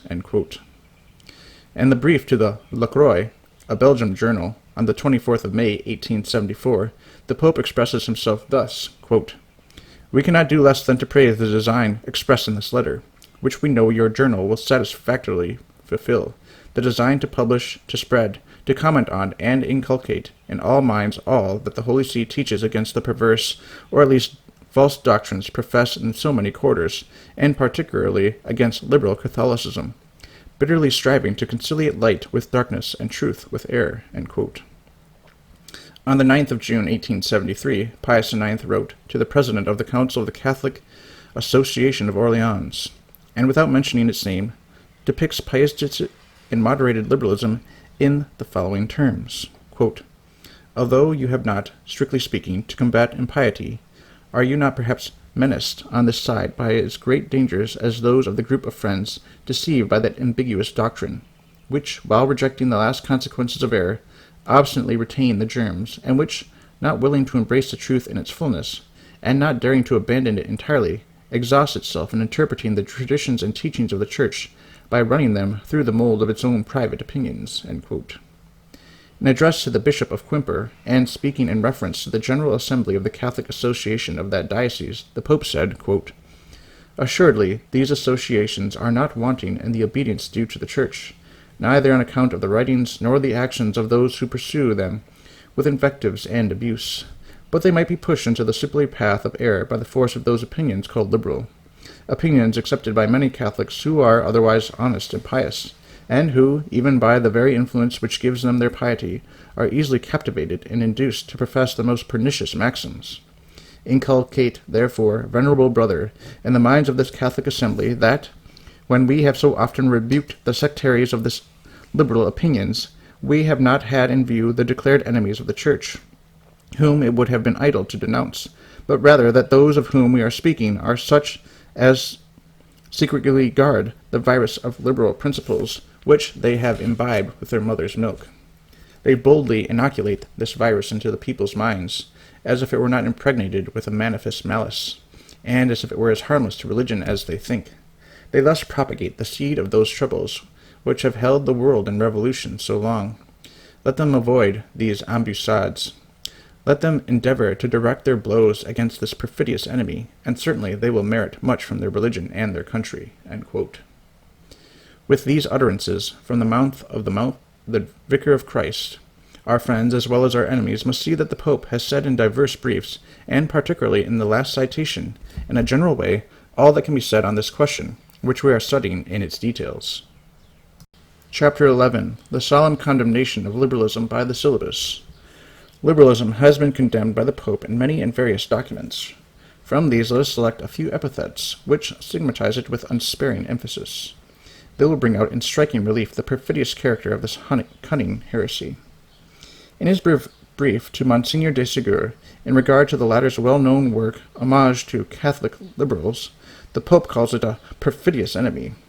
In his allocution to the bishops of Nevers, the present real calamity, in his letter to the Catholic Circle of St. Ambrose of Milan, a compact between injustice and iniquity. In the same document he speaks of it as a more fatal and dangerous than a declared enemy. In his letter to the Bishop of Quimper, a hidden poison. In the brief to the Belgians, a crafty and insidious error. In another brief to Monsignor Galmet, a most pernicious pest. All these documents, from which we quote, may be found in full in Monsignor Ségur's book, Hommage aux Catholiques Libéraux. But liberalism is always strategically cunning. It rejected these very plain condemnations on the ground that they had all been made to private persons, that they were, therefore, of an entirely private character, by no means ex cathedra, and of course not binding. Heresy is always sophistically obstinate. It clings to the least pretext, seeks every excuse to escape condemnation. Barricading itself behind these technical defenses, liberalism practically defied the authority of the Church. In its perfidy was short-lived. A solemn, official, public document of a general character and universally promulgated would sweep away the cobwebs with which liberal Catholics had endeavored to bind the authority of the sovereign pontiff. The Church could not refuse a formal and decisive word to relieve the anxiety of her children. That word was spoken. It was the Syllabus of Errors, written December 8, 1864. All faithful Catholics hailed it with an enthusiasm only equaled in intensity by the paroxysm of fury with which the liberals received it. Liberal Catholics thought it more prudent to strike at it covertly by overwhelming it with artificial interpretations. The liberals denounced it with unsparing bitterness. The liberal Catholics whittled it away by all manner of emasculating explanations. It was a document fatal to both. They had reason to fear it, the one extricating it, the other seeking with desperate subtlety to parry the blow, for the syllabus is an official catalogue of the principal errors of the day in the form of concrete propositions placed under the formal ban of the Church. In it will be found, succinctly formulated, the various errors which are met within the current literature of the times. The syllabus crystallizes all these errors and stamps them with the seal of explicit and formal condemnation of the Church. Here we have in detail all the liberal dogmas. Although liberalism may not be expressly named in any of the propositions, most of its errors are there placed in pillory. From the condemnation of each of the liberal errors results a condemnation of the whole system. Let us briefly enumerate them. Condemnation of liberty of worship, propositions 15, 77, and 78. Of the placet of governments, propositions 20 and 28. Of the absolute supremacy of the state, proposition 38. Of the secularization of public education, proposition 45, 40, and 48. Of the absolute separation of church and state, proposition 15. Of the absolute right to legislate without regard to God, proposition 56. Of the principle of non-intervention, proposition 62. Of the right of insurrection, proposition 63. Of civil marriage, proposition 73 and others. Of the liberty, license of the press, proposition 79. Of universal suffrage as a source of authority, proposition 60. Or even the name of liberalism, proposition 88.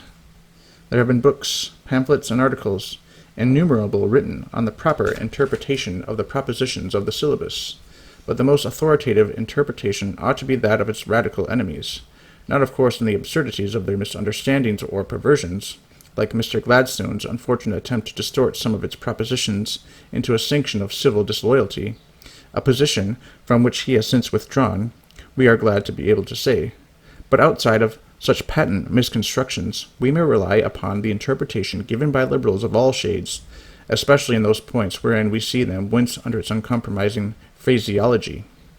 When liberals regard the syllabus of errors as their most detestable enemy, as a complete symbol of what they term clericalism, ultramontanism, and reaction, we may rest assured that it has been well interpreted in that quarter. Satan, bad as he is not a fool, and sees clearly enough where the blow falls with the most effect. Thus he has set the authority of his seal, which after God's is most reliable, on this great work, the seal of his inextinguishable hate. Here is an instance in which we can believe the father of lies. What he most abhors and defames possesses an impeachable guarantee of its truth. Chapter 12. Like liberalism, but not liberalism. Liberalism, but not like it. To effect a confusion of ideas is an old scheme of the devil. Not to understand clearly and precisely is generally the source of intellectual error. In time of schism and heresy, to cloud and distort the proper sense of words is a fruitful artifice of Satan, and it is as easy to lay snares for the intellectually proud as for the innocent. Every heresy in the Church bears testimony to Satan's success in deceiving the human intellect by obscuring and perverting the meaning of words. Arianism was a battle of words and owed its long-continued success to its verbal chicanery. Pelagianism and Jansenism showed the same characteristic, and today liberalism is as cunning and obscure as any of its heretical predecessors. For some, liberalism consists in a certain political forms, for others in a certain tolerant and generous spirit opposed to the despotism and tyranny. For others, again, it means simply civil equality. For many, it becomes a vague and uncertain sentiment, which shapes itself into opposition to all arbitrary government. Although already defined, it will not be amiss to define liberalism again. In the first place, no political form of any kind whatsoever, whether democratic or popular, is of itself liberalism. Forms are mere forms and nothing more. Forms of government do not constitute their essence. Their forms are but their accidents. Their essence consists in the civil authority by virtue of which they govern, whether that authority be in the form republican, democratic, aristocratic, monarchical. It may be an elective, hereditary, mixed, or absolute monarchy. These various forms of themselves have nothing to do with liberalism. Any one of them may be perfectly and integrally Catholic. If they accept beyond their own sovereignty the sovereignty of God, if they confess that they derive their authority from him, if they submit themselves to the inviolable rule of the Christian law, if they hold for indisputable in their parliaments all that is defined by this law, if they acknowledge as the basis of public rights the supreme morality of the Church and her absolute right in all things within her own competency, they are truly Catholic governments, whatever be their form, and the most exacting ultramontanism cannot reproach them. History offers the repeated example of republican powers which have been fervently Catholic. Such was the aristocratic Republic of Venice, such the merchant Republic of Genoa, such in our day are certain Swiss cantons. As examples of truly Catholic mixed monarchies, that of Catalonia and Aragon, the most democratic and at the same time the most Catholic of the Middle Ages. The ancient monarchy of Castile, up to the advent of the House of Austria, the elective monarchy of Poland, up to the time of the iniquitous dismemberment of that most religious realm. To believe that monarchies are of themselves more religious than republics is an ignorant prejudice. The most scandalous examples of persecution against Catholicity in the modern world have been given by monarchies, for instance, by Russia and by Prussia. A government, whatever be its form, is Catholic if its constitution, its legislation, and its politics are based on Catholic principles. It is liberal if it bases its constitution, its legislation, and its politics on rationalistic principles. It is not the act of legislation, by the king in a monarchy, by the people in a republic, or by both in a mixed form of government, which constitutes the essential nature of its legislation or of its constitution. What constitutes this is whether it does or does not carry with it the immutable seal of the faith, and whether it be or be not conformable with what the Christian law imposes upon states as well as upon individuals. Just as amongst individuals, a king in his purple, a noble with his escutcheon, or a workman in his overalls can be truly Catholic, so states can be Catholic, whatever be the place assigned them in the scale of governmental forms. In consequence, the fact of being liberal or anti-liberal has nothing whatever to do with the horror which everyone ought to entertain for despotism and tyranny, nor with the desires of civil equality between all citizens, much less with the spirit of toleration and of generosity, which in their proper acceptation are Christian virtues. And yet all this, in the language of certain people and of certain journals, is called liberalism. Here we have an instance of a thing which has the appearance of liberalism, and which in reality is not liberalism at all. On the other hand, there exists a thing which is really liberalism, and yet has not the appearance of liberalism. Let us suppose, or imagine, an absolute monarchy, like that of Russia, or of Turkey, or better still, one of the conservative governments of our times, the most conservative imaginable. Let us suppose that the constitution and the legislation of this monarchy, or of this government, is based upon the principle of the absolute and free will of the king, or upon the equally unrestricted will of the conservative majority, in place of being based on the principles of Catholic right, on the indestructibility of the faith, or upon a rigorous regard of the rights of the Church. Then this monarchy and this conservative government would be thoroughly liberal and anti-Catholic. Whether the freethinker be a monarch with his responsible ministry, or a responsible minister with his legislative corps, as far as consequences are concerned, it is absolutely the same thing. In both cases, their political conduct is in the direction of free thought, and therefore it is liberal. Whether or not it be the policy of such a government to place restraints upon the freedom of the press, whether, no matter under what pretext, it grinds its subjects and rules with a rod of iron, a country so governed, though it will not be free, will without doubt be liberal. Such were the ancient Asiatic monarchies. Such are many of our modern monarchies. Such was the government of Bismarck in Germany. Such is the monarchy of Spain, whose constitution declares the king inviolable, but not God.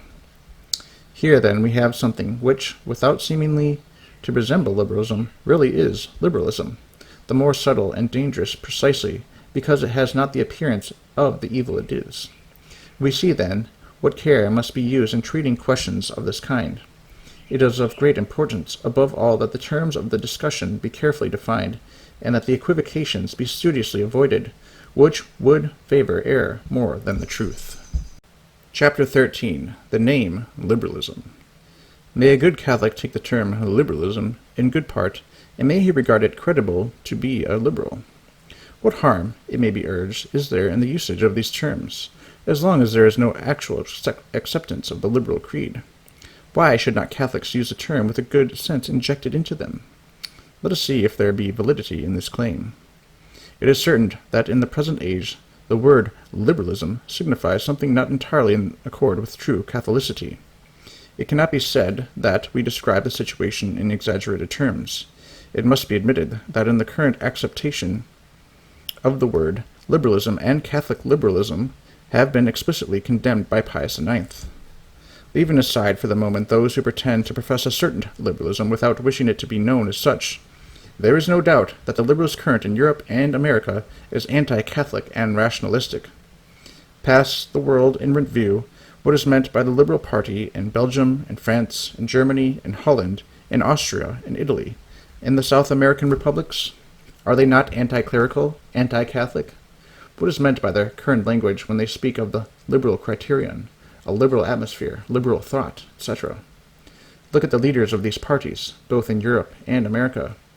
Do not 99% of them understand by liberalism the application of a pure and mild rationalism, at least to social science? Do they not regard as their sole and most potent enemy what they contemptuously term clericalism, ultramontanism? And do they not describe the Church as medieval, reactionary, the opponent of progress and the nurse of superstition? When, then, the term is so intimately associated with a rationalism so radically opposed to the Church, how may Catholics use it with any hope of separating it from its current meaning? In vain may some half-dozen people imagine that they have been given a certain signification to a thing currently understood to bear the unmistakable stamp of anti-Catholicity. Beyond all dispute, common usage, the arbiter and judge of language, persists in regarding liberalism as the implacable foe of Catholicity. In spite, then, of 1,000 distinctions, exceptions, and subtleties, you cannot fashion for yourself alone a liberalism which has nothing contrary to the faith in the opinion of most people, nor can you call yourself liberal in any sense without being classed with all the other liberals of that great family of liberalism, such as the world understands it. The journal that seeks to be Catholic, and at the same time as the name of reputation of liberal, becomes in the general opinion an ally of those who, under the liberal banner, combat the Church in front and rear. Vainly will the editor of such a journal explain himself. His excuses and his explanations grow wearisome. To profess to be Catholic, and yet subscribe himself to be liberal, is not the way to convince people of the sincerity of his profession. The editor of a journal purporting to be Catholic must be Catholic, not only in the profession he makes, but in spirit and in truth. To assume to be liberal and then to endeavor to appear Catholic is to belie his faith. And although in his heart he may imagine that he is as Catholic as the Pope, as several liberals vaunt themselves, there is not the least doubt that his influence on current ideas and the march of events is thrown in favor of the enemy, and in spite of himself he becomes a satellite forced to move in the general orbit described by liberalism. And all this comes of a foolish desire to be estimated liberal. Insane illusion! The usage of the word liberal makes the Catholic who accepts it as his own one with all that finds shelter in its ominous shadow. Rationalism is the toadstool that flourishes in its dark shades, and with rationalism does such a journalist identify himself, thus placing himself in the ranks of the enemies of Jesus Christ. Moreover, there is little doubt that the readers of such journals are little prepared to distinguish the subtle limitations drawn by editors of this character between liberalism and liberalism. Most readers know the word in its common usage and class all things liberal in a lump. When they see an ostensibly Catholic journal practically making common cause with the liberal creed by sanctioning its name, they are easily led into the dangerous belief that liberalism has some affinity with their faith, and this once engrafted in their minds, they become ready adepts of rationalism. Let us illustrate. There is in our day a sect which calls itself the Old Catholics. Suppose that we, who are in the true sense of the word Old Catholics, for our Catholicity dated from Calvary and the Cenacle of Jerusalem, which are proofs of its antiquity, suppose we should establish a journal with the equivalent title, Review of the Old Catholics. Could it be said that this title is a lie? No, for we are Old Catholics in the best sense of the words. But could it not be properly objected that this is a false-sounding title, inasmuch as it is in our day the cunning device of a schismatical sect? Certainly. It would give occasion to well-informed Catholics to believe that we were schismatic, and to the schismatics, who style themselves Old Catholics, occasion to welcome us as new comrades in their rebellion against the Church. Why thus scandalize the faithful? But we use the word in a good sense. So be it. But would it not be better altogether to avoid the use of a term in so important a manner, which under existing circumstances is readily interpreted in a bad sense? Now, this is exactly the situation with those who consider inoffensive the term liberal, reprobated by the Pope. Why should they take particular pains to employ a term requiring confusing explanations, and which cannot but excite suspicion and cause scandal? Why rank themselves, for the sake of a term, with the enemy and carry his device, if at bottom they are Catholic?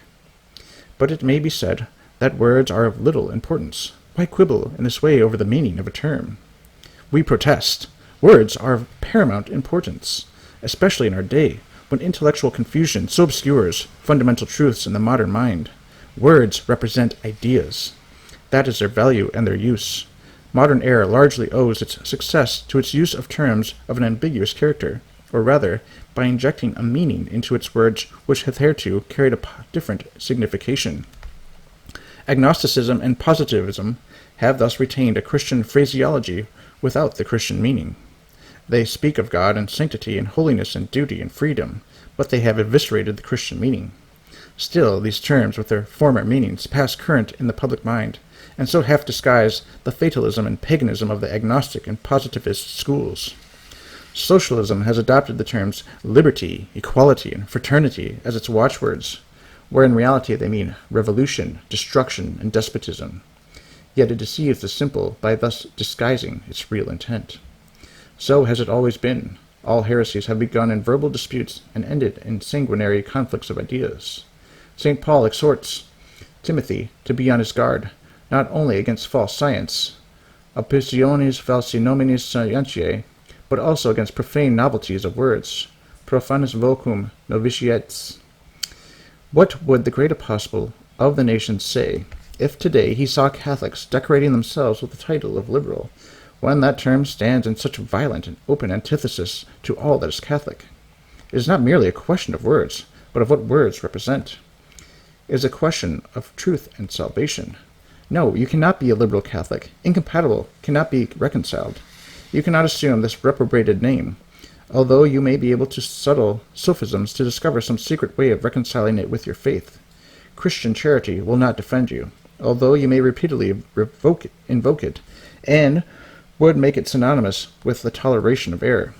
The first condition of charity is not to violate the truth, and charity cannot be the snare with which to surprise the faith into support of error. While we admit the sincerity of those who are not Catholic, their error must always be held up to reprobation. We may pity them in their darkness, but we can never abet their error by ignoring it or tolerating it. Beyond dispute, no Catholic can be consistently called liberal. Most to be feared, however, is not he who openly boasts his liberalism, but he who eschews the name and vehemently denying it, is yet steeped to the lips in it, and continually speaks and acts under its inspiration. And if such a man be a Catholic by profession, all the more dangerous is he to the faith of others, for he is the hidden enemy, sowing tares amidst the wheat. Chapter 14. Liberalism and Free Thought. In our day, the Catholic world, with as much justice as reason, attributes impiety as a quality of free thought, whether in a person, a journal, or an institution. Free thinker is an odious epithet, which few are willing to accept, but which many justly bear in spite of their protestations. They chafe under the appellation of the word, but find no inconvenience in being all that it implies.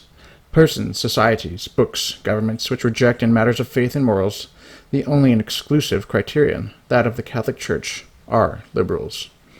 They acknowledge themselves to be liberals. They feel honored to be so recognized and never dream of scandalizing anybody except us terrible irreconcilables. Now change the expressions. Instead of liberals, call them free thinkers. They resent the epithet as a calumny and grow indignant at the insult, as they term it. But why this excruciating tenderness, this delicate sensitiveness over the variation of a simple term? Have you not, dear friends, banished from your conscience, your books, your journals, and your society all recognition of the supreme authority of the Church? Have you not raised up as the sole and fundamental criterion of your conduct, and your thought, your own untrammeled reason? Very properly, then, do you say that you are liberal, and no one will dispute the title with you. But you should remember that the very principle which makes you liberal constitutes you free thinkers. Every liberal, no matter of what degree or shade, is ipso facto a free thinker, and every free thinker, as odious as a title may seem according to social conventionalities, is only a logical liberal. He is simply a liberal following his premises to their conclusions. This doctrine is as precise and as exact as a mathematical proposition. It is based on the laws of the strictest logic. It is a simple syllogism, whose premise is liberalism and whose conclusion is free thought. Let us illustrate. You are a Catholic more or less open to false allurements, and as a punishment for your sins, you belong to a liberal society, say of a literary character. Consider a moment and ask yourself the following question. Would I continue to belong to this Athenaeum if tomorrow it should proclaim itself publicly and boldly a society of free thought? What response would your conscience and your shame dictate? Would you not at once withdraw from its membership? As a Catholic, you should take no part in its proceedings.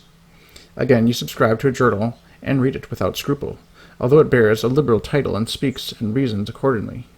Would you continue your subscription if all of a sudden it should place upon its title page the following heading, Journal of Free Thought? Well, this moderate or violent liberal journal has been for years nothing more nor less than a free thinker, and you have been imbibing its poison under the delusion of a word. Ah, of how many prejudices would we rid ourselves if only reflected a little on the meaning of words? Every society, whether scientific, literary, or philanthropic, constituted on liberal lines is free thinking. Every government liberally organized is free thinking. To reject with disgust the name and not the substance is blindness. Any institution, no matter what be its character, established in complete independence of the magisterium of the faith, is free thinking. Catholics cannot, consistently with their faith, belong to them. Membership there means rebellion against the Church. In all such institutions, liberalism reigns and, in consequence, free thought.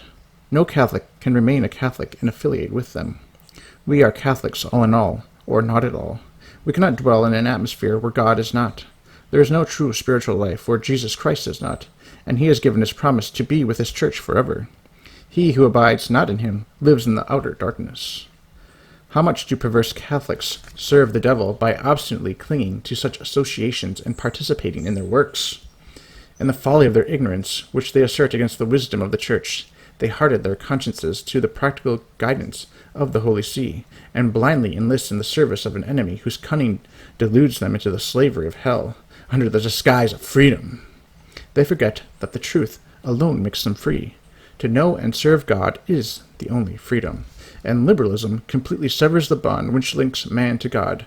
With a just and rational horror does a good Catholic regard liberalism. Ultramontanism will never cause you to lose your soul. Liberalism is a broad road to the infernal abyss. Chapter 15. Can a liberal be in good faith? Is there such a thing in rerum natura, in the nature of things, as a liberal in good faith? In our day, it almost seems impossible to reconcile liberalism with good faith, which is the only thing that can give it the shadow of excuse.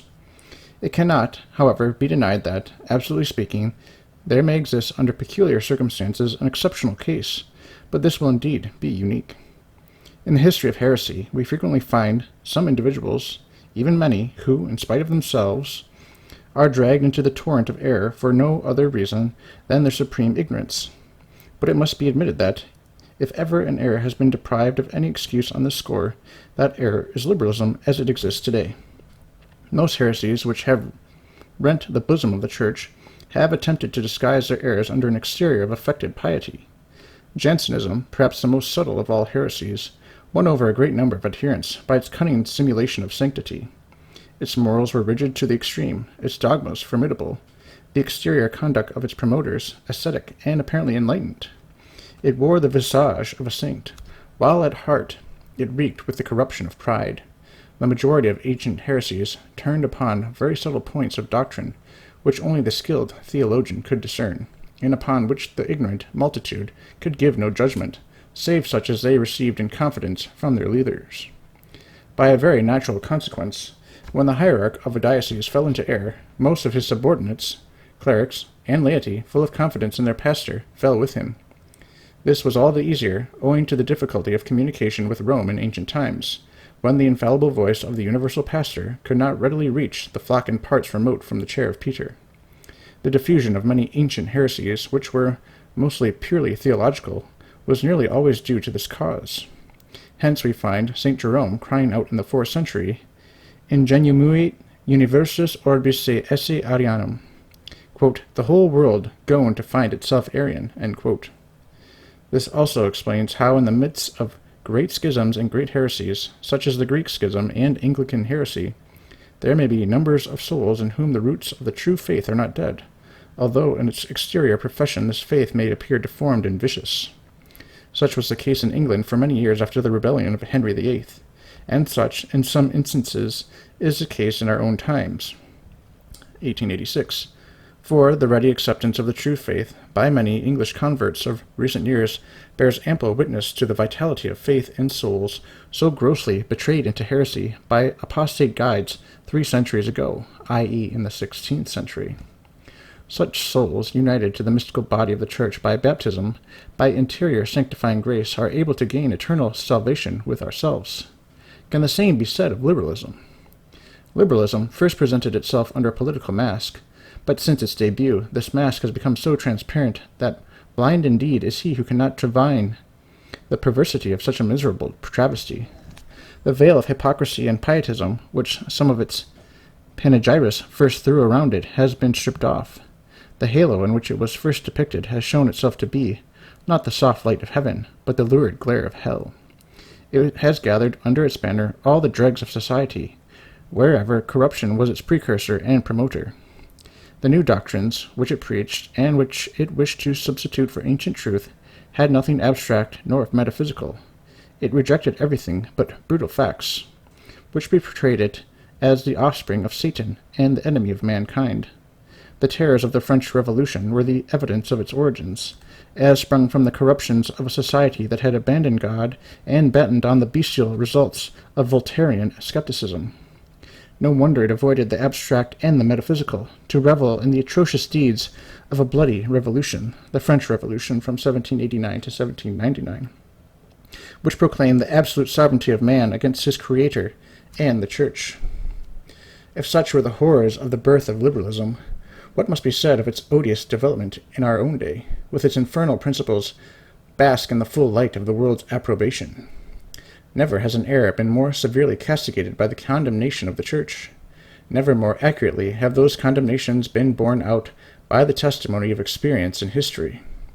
When Protestantism is fast losing its power, sinking to the abyss out of sheer impotence, liberalism, even more formidable and more dangerous, fills the ranks of this decaying heresy with enemies still more resourceful, implacable, and obstinate. Protestantism is now a dead dog, liberalism a living lion, going about seeking whom he may devour. Its dreadful doctrine is permeating society to the core. It has become the modern political creed and threatens us with a second revolution, to turn the world over once again to paganism. Are there any good Catholics who do not believe this? Let them but read the signs of the times, not with the eyes of the world, but by the light of faith, which Jesus Christ gave to them. Quote, "I am the way, the truth, and the life," said our divine Lord. Quote, "He that followeth me walketh not in darkness, but shall have the light of life." John 8:12. He who follows the Church follows him, for he himself said to the apostles and their successors, quote, "He who hears you hears me." What then is the attitude of the Church towards liberalism? Is not its entire hierarchy considered hostile to liberalism? Does not liberalism itself bear witness to this? What does the word clericalism, with which the liberals have honored those most energetically opposed to their doctrine, prove, if not that they regard the Church as their most implacable adversary? How do they look upon the Pope, upon bishops, priests, religious of all kinds, on pious people and practical Catholics? Clericals, clericals, clericals, always, that is, anti-liberals. How, then, can we expect to find good faith on the part of a liberal Catholic when orthodoxy is so distinctly and completely opposed to liberalism? Those who are capable of comprehending the principles of the question can readily satisfy themselves on its merits by its intrinsic reasons. Those who cannot so comprehend have an extrinsic authority, the Catholic Church, more than sufficient to form an accurate judgment for them, such as it should be in every good Christian in matters touching the faith. Light is not wanting. Those who will can see well enough. But alas, insubordination, illegitimate interests, and the desire to take and make things easy are abundantly at hand to prejudice and to blind. The seduction of liberalism is not of the kind that blinds by a false light, but rather by the seduction which, in sullying the heart, obscures the understanding. We may therefore justly believe, except perhaps with very rare exception, that it requires a very vigorous effort of charity to admit in our day, in accordance with true moral principles, the excuse of good faith, in a Catholic who entertains liberal principles. Chapter 16. The Symptoms of Liberalism.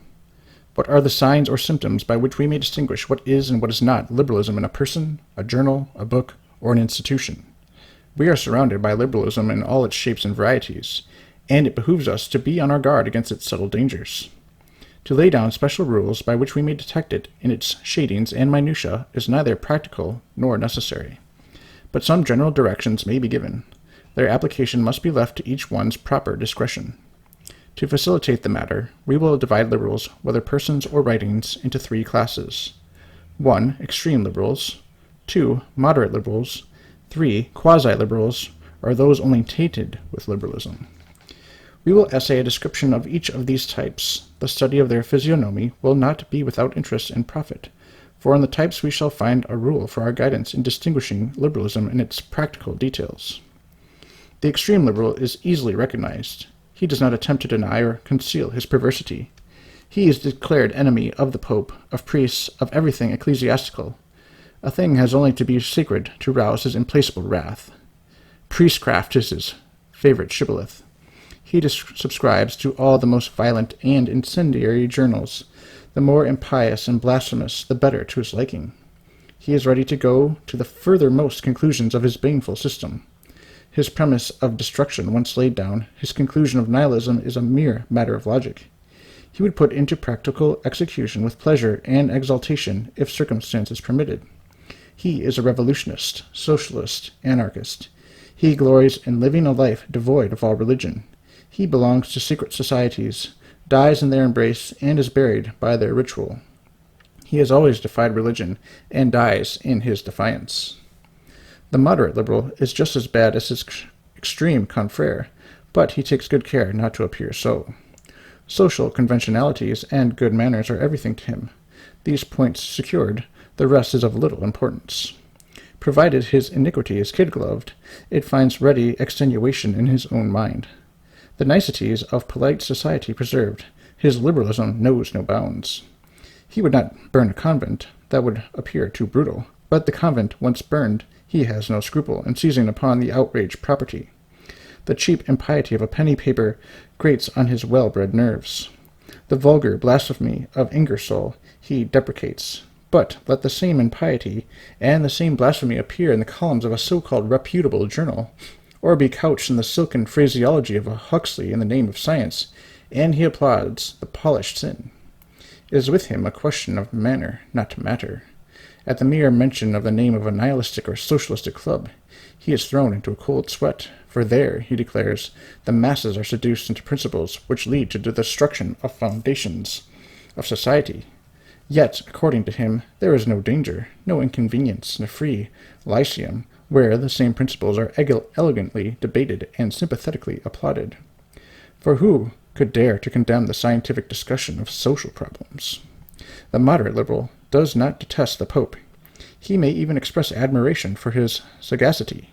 He only blames certain pretensions of the Roman Curia, and certain exaggerations of ultramontanism, which do not fall in with the trend of modern thought. He may even like priests, above all, those who are enlightened, that is, such as have caught the twang of modern progress. As for fanatics and reactionaries, he simply avoids or pities them. He may even go to church, and, stranger still, sometimes approaches the sacraments. But his maxim is, in the church to live as a Christian, outside of the church to live as the world lives, according to the times in which one is born, and not obstinately to swim against the stream. He dies with the priest on one side, his infidel literature on the other, and imagines that his Creator will applaud his breadth of mind. The Catholic, simply tainted with liberalism, is generally a good man and sincerely pious. He exhales nevertheless an odor of liberalism in everything he says, writes, or takes up. Like Madame de Sévigné, he can say, quote, "I am not the rose, by standing by it. I have caught some of its perfume." End quote. This courageous man reasons, speaks, and acts as a liberal without knowing it. His strong point is charity. He is charity itself. What horror fills his soul at the exaggeration of the ultramontane press! To treat as a liar the man who propagates false ideas is, in the eyes of this singular theologian, to sin against the Holy Ghost. To him, the falsifier is simply misguided. It is not the poor fellow's fault. He has a simple soul, been misled. We ought neither to resist nor combat him. We must strive to attract him by soft words and pretty compliments. How the devil must chuckle over the mushy charity held out as a bait to abet his own cause. To smother evil under an abundance of good is the tainted Catholic's favorite maxim. Read one day by chance in Balmes, and the only thing he has ever retained of the great Spanish philosopher. From the Gospel he is careful to cite only those texts flavored with milk and honey. The terrible invectives of our Lord against Pharisaicism astonish and confound him. They seem to be an excess of language on the part of our divine Saviour. He reserves these denunciatory texts to use against those provoking ultramontanes, who every day compromise, by their exaggerated and harsh language, the cause of a religion that he thinks should be all peace and love. Against them his liberalism, ordinary so sweet and gentle, grows bitter and violent. Against them his zeal flames up, his polemics grow sharp, and his charity becomes aggressive. In a celebrated discourse delivered apropos certain accusations against Louis Villot, Pierre Félix once cried out, quote, "Gentlemen, let us love and respect even our friends." End quote. But no, our Catholic tainted with liberalism will do nothing of the kind. He saves the treasures of his tolerance and his charity for the sworn enemies of the faith. What is more natural? Does not the poor man want to attract them? On the other hand, for the most heroic defenders of the faith, he has only sarcasm and invective. In short, the tainted Catholic cannot comprehend that direct opposition per diametrum of which St. Ignatius speaks in his spiritual exercises. He does not know how to give a direct blow. He knows no other tactics than to attack on the flank, tactics which in religion mayhaps perhaps be convenient, but are never decisive. He wants to conquer, but on the condition of not wounding the enemy, of never disturbing his ease or his rest. The mere mention of war painfully agitates his nerves and rouses all his pacific dispositions. With the enemy in full assault, with the implacable hatred and cunning of falsehood almost sweeping over him, he would withstand the hostile charge and stem the overwhelming tide with the paper barriers of an elusive peace. In a word, we may recognize the extreme and the moderate liberal by his bitter fruits. The tainted Catholic may be recognized by his distorted affection for liberalism and its works. The extreme liberal roars his liberalism. The moderate liberal mouths it. The tainted Catholic whispers and sighs it. All are bad enough and serve the devil well. Nevertheless, the extreme liberal overreaches himself by his violence. The fecundity of the tainted Catholic is partially sterilized by his hybrid nature. But the moderate is the real satanic type. He is the masked evil, which in our times is the chief cause of the ravages of liberalism. Chapter 17. Christian Prudence and Liberalism. Owing to their circumstances, Catholics in this country, America, live in the very midst of liberalism. We are surrounded by and come into daily contact with extreme and moderate liberals, as well as with Catholics tainted with its all-pervading poison.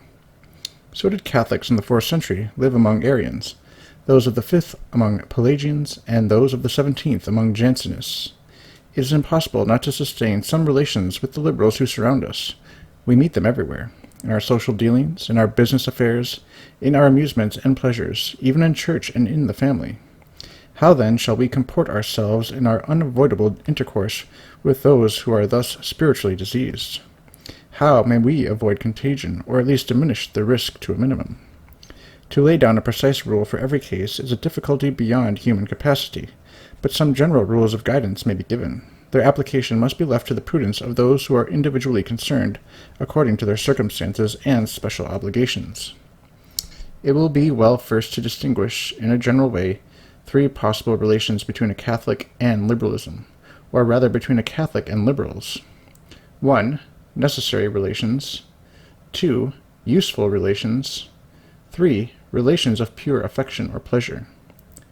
Necessary relations are imposed upon everyone by his station in life and his particular position.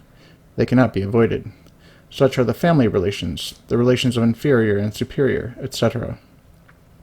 1. It is evident that a son who has the misfortune to have a liberal father cannot on this account abandon him, nor the wife, the husband, the brother, the sister, nor the parent, the child, except in the case where their liberalism exacts from any of their respective inferiors acts essentially opposed to religion, so as to conduce to a formal apostasy. But for the taking of such a step, it will not suffice, on the part of a Catholic, that mere restraint is put upon his liberty in the performance of the precepts of the Church. For we must remember that the Church places no obligation in such matters on a person who could only perform them under grave inconvenience, sub gravi incommodo. The Catholic unfortunate enough to be so placed must bear with Christian patience his painful situation, and surround himself, as far as lies in his power, with every precaution to avoid the contagion of bad example in word or deed. Prayer should be his chief recourse, prayer for himself and the victims of error. He should avoid, as far as possible, all conversations on this topic, but when he finds that a controversy is thrust upon him, let him accept it in the full confidence of the truth, and armed with effective weapons of defense and offense. A prudent spiritual director should be consulted in the selection of his arsenal. As an antidote to much association with liberals, let him frequent the company of other persons of science and authority who are in constant possession of sound doctrine. Obedience to a superior in all that is not directly or indirectly against faith and morals is his bounden duty, but it is equally his duty to refuse obedience to anything directly or indirectly in opposition to the integrity of his faith. Courage he can draw only from supernatural sources. God, who sees the struggle, will not refuse all the assistance needed. 2.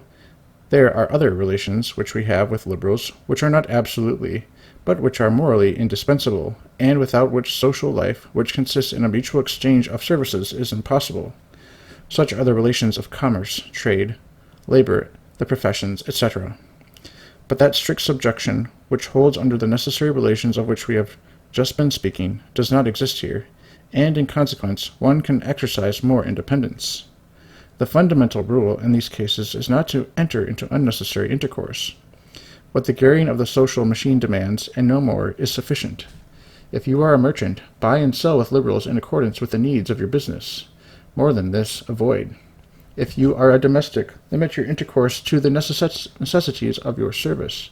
If you are a laborer, to giving and receiving what is due on either part. Guided by these rules, one could live without injury to his faith amidst a population of Jews. At the same time, it should never be forgotten that any manifestation of weakness or compromise is never needed. Even liberals cannot refuse respect to the man who stands firmly and unflinchingly in his conviction, and when the faith is in question, despicable in all men's eyes does he become who would sell his birthright for a mess of pottage. 3. Relations of pure friendship, pleasure, or affectation, which we enter into as mere matters of taste or inclination, should be eschewed, and, if once contracted, ought to be voluntarily broken off. Such relations are a certain danger to our faith. Our Lord says that he who loves danger shall perish in it. Is it difficult to sever such connections? What if it is? We must burst the bonds that place us in peril. Reflect for a moment. If your liberal companion, with whom you are constantly associating, were subject to some contagious disease, would you then court him? If your relations with him compromise your reputation, would you continue them? If he were to asperse/attack your family, would you cling to him still? Well, the honor of God and your own spiritual safety are at stake in this matter. What human prudence would counsel you to do for your worldly interests and human honor? Surely that much at least your spiritual interests require from you. There is but one condition upon which intimacy with a liberal is justifiable at all, and that is for the purpose of converting him. For this, two dispositions are necessary: your liberal friend's willingness and your capacity to lead him to the light. Even here danger is not lacking. One must be very sure of his ground before he attempts the task. Above all, have a horror of heresy, and liberalism today is the most malignant of all heresies. Its face is absolutely set against religious faith. The first thing to do in an infected country is to isolate oneself, and if this is not possible, take all the sanitary precautions against the deadly germ. Spiritual health is always endangered whenever we come into contact with liberalism, and infection is almost certain if we neglect those precautions which prudence suggests. Chapter 18. Liberalism and Literature. Liberalism is a system, as Catholicism is, although in a contrary sense. It has its arts, its science, its literature, its economics, its ethics. That is, it has an organism all its own, animated by its own spirit, and distinguishable by its own physiognomy. The most powerful heresies, for instance, Arianism in ancient times, and Jansenism in our own days, presented like peculiarities. Not only are there liberal journals, but there exists a literature in all the shades and degrees of liberalism. It is abundant and prolific. The present generation draws its main intellectual nourishment from it. Our modern literature is saturated with its sentiments, and for this reason should we take every precaution to guard against its infections, of which so many are the miserable victims. How is it to be avoided? The rules of guidance in this case are analogous to or almost identical with the rules which should govern a Catholic in his personal relations with liberals, for books are, after all, but the representations of their authors, conveying by the printed, instead of the spoken word, what men think, feel, and say. Apply to books those rules of conduct which should regulate our intercourse with persons, and we have a safeguard in reading the literature of the day. But in this instance, the control of the relation is practically in our own power, for it depends entirely on ourselves whether we seek or tolerate the reading of liberal books. They are not apt to seek us out, and if they are thrust upon us, our consent to their perusal is practically all our own doing. We have none but ourselves to blame if they prove to be our own undoing. There is one point, however, worthy of our close consideration. It should be a fundamental rule in a Catholic's intellectual life. It is this: spare your praises of liberal books, whatever be their scientific or literary merit, or at least praise with great reserve, never forgetting the reprobation rightly due to a book of liberal spirit or tendency. This is an important point. It merits the strictest attention. Many Catholics, by far too naive, even some engaged in Catholic journalism, are perpetually seeking to pose as impartial, and are perpetually daubing themselves with a veneer of flattery. They lustily beat the bass drum and blow all the trumpets of their vocabulary in praise of no matter what work, literary or scientific, that comes from the liberal camp. They are fearful of being considered narrow-minded and partial if they do not give the devil his due. In the fulsomeness of their flattery, they hope to show that it costs a Catholic nothing to recognize merit, wherever it may be found. They imagine this to be a powerful means of attracting the enemy. Alas, the folly of the weaklings! They play a losing game. It is they who are insensibly attracted, not the enemy. They simply fly at the bait held out by the cunning fisher who satanically guides the destinies of liberalism. Let us illustrate. When Arnold's Light of Asia appeared, not a few Catholics joined in the chorus of fulsome praise which greeted it. How charming, how beautiful, how tender, how pathetic, how humane! What lofty morality! What exquisite sentiment! Now, what was the real purport of the book, and what was its essence? To lift up Gautama, the founder of Buddhism, at the expense of Jesus Christ, the founder of Christianity. The intention was to show that Gautama was equally a divine teacher, with as high an aspiration, as great a mission, as lofty a morality as our divine Lord himself. This was the object of the book. What was its essence? A falsification of history, by weaving a series of poetical legends around a character, about whose actual life practically nothing is known. But not only this, the character was built upon the model of our Lord, which the author had in his own mind as the precious heirloom of Christianity, and his Gautama, whom he intended to stand out at least the divine equal of the founder of Christianity, became in his hands, in reality, a mere echo of Christ, the image of Christ, made to rival the Word made flesh. Buddhism, in the borrowed garments of Christianity, was thus made to appeal to the ideals of Christian peoples, and gaining a footing in their admiration and affections, to usurp the throne in the Christian sanctuary. Here was a work of literary merit, although it was greatly exaggerated in this respect, praised extravagantly by some Catholics, who, in their excessive desire to appear impartial, failed or refused to see in Edwin Arnold's Light of Asia a most vicious anti-Christian book. What difference does it make whether a book be excellent in a literary sense or not, if its effect be the loss of souls and not their salvation? What if the weapon in the hands of the assassin be bright or not, if it be fatal? Though spiritual assassination be brilliant, it is none the less deadly. Heresy under a charming disguise is 1,000 times more dangerous than heresy exposed in the harsh and arid garb of the scholastic syllogism, through which the dust skull grins in adorned hideousness. Arianism had its poets to propagate its errors in popular verse. Lutheranism had its humanists, among whom the elegant Erasmus shone as a brilliant writer. Arnauld, Nicole, Pascal, threw the glamour of their belles lettres over the serpentine doublings, tricks/artifices of Jansenism. Voltaire's wretched infidelity won its frightful popularity from the grace of his style and flash of his wit. Shall we, against whom they aimed the keenest and deadliest shafts, contribute to their name and their renown? Shall we assist them in fascinating and corrupting youth? Shall we crown these condemners of our faith with the laurels of our praises and laud them for the very qualities which alone make them dangerous? And for what purpose? That we may appear impartial? No, impartiality is not permissible when it is distorted to the offense of truth, whose rights are imprescriptible, inalienable, absolute. A woman of bad life is infamous, be she ever so beautiful, and the more beautiful, the more dangerous. Shall we praise liberal books out of gratitude? No! Follow the liberals themselves in this, who are far more prudent than we. They do not recommend and praise our books, whatever they be.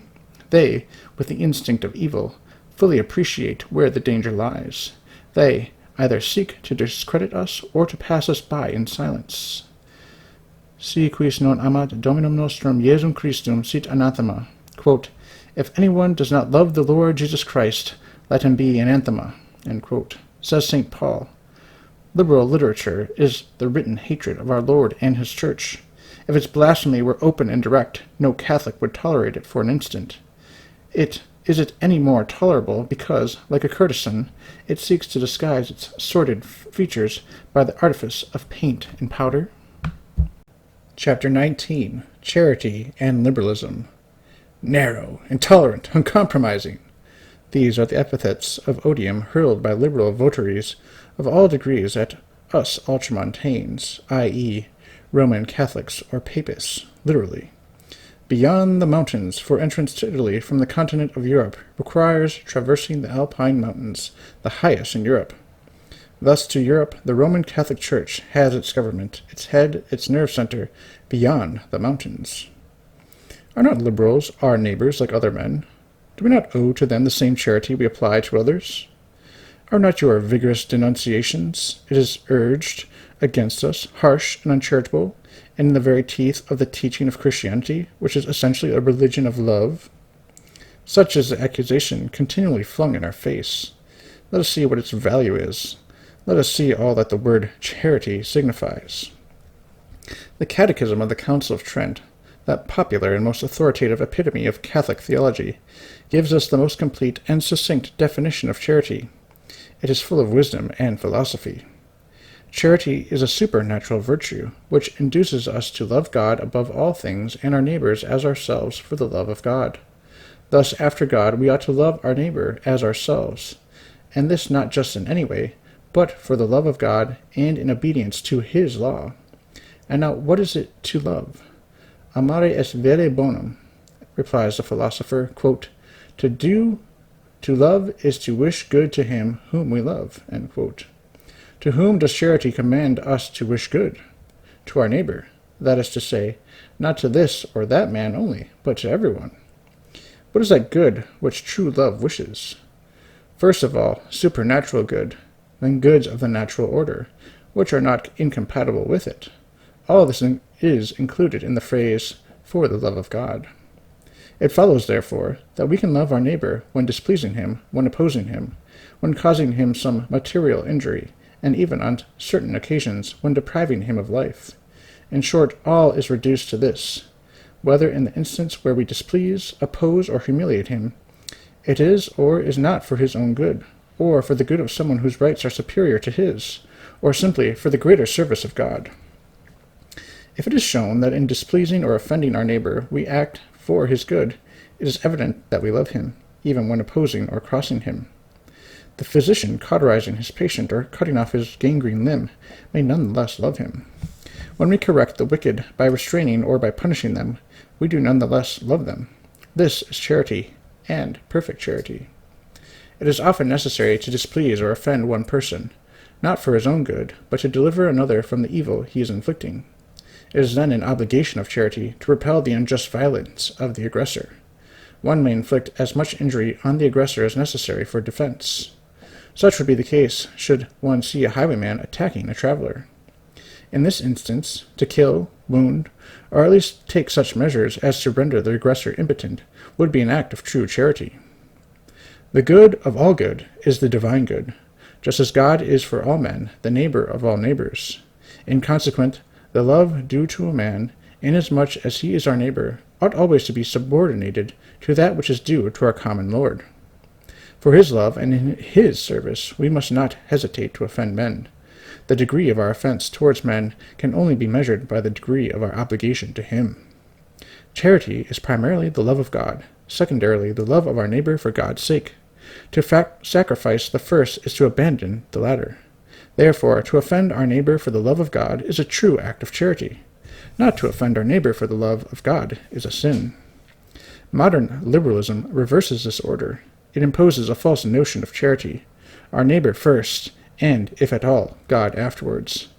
By its reiterated and trite accusations towards us of intolerance, it has succeeded in disconcerting even some staunch Catholics. But our rule is too plain and too concrete to admit of misconception. It is this: sovereign Catholic inflexibility is sovereign Catholic charity. This charity is practiced in relation to our neighbor when, in his own interest, he is crossed, humiliated, and chastised. It is practiced in relation to a third party when he is defended from the unjust aggression of another. as when he is protected from the contagion of error by unmasking its authors and abettors, and showing them in their true light as iniquitous and pervert, by holding them up to the contempt, horror, and execration of all. It is practiced in relation to God when, for his glory and in his service, it becomes necessary to silence all human considerations, to trample underfoot all human respect, to sacrifice all human interests, and even life itself, to attain this highest of ends. All this is Catholic inflexibility, and inflexible Catholicity in the practice of that pure love which constitutes sovereign charity. The saints are the types of this unswerving and sovereign fidelity to God, the heroes of charity and religion, because in our times there are so few true inflexibles in the love of God, so also are there few uncompromisers in the order of charity.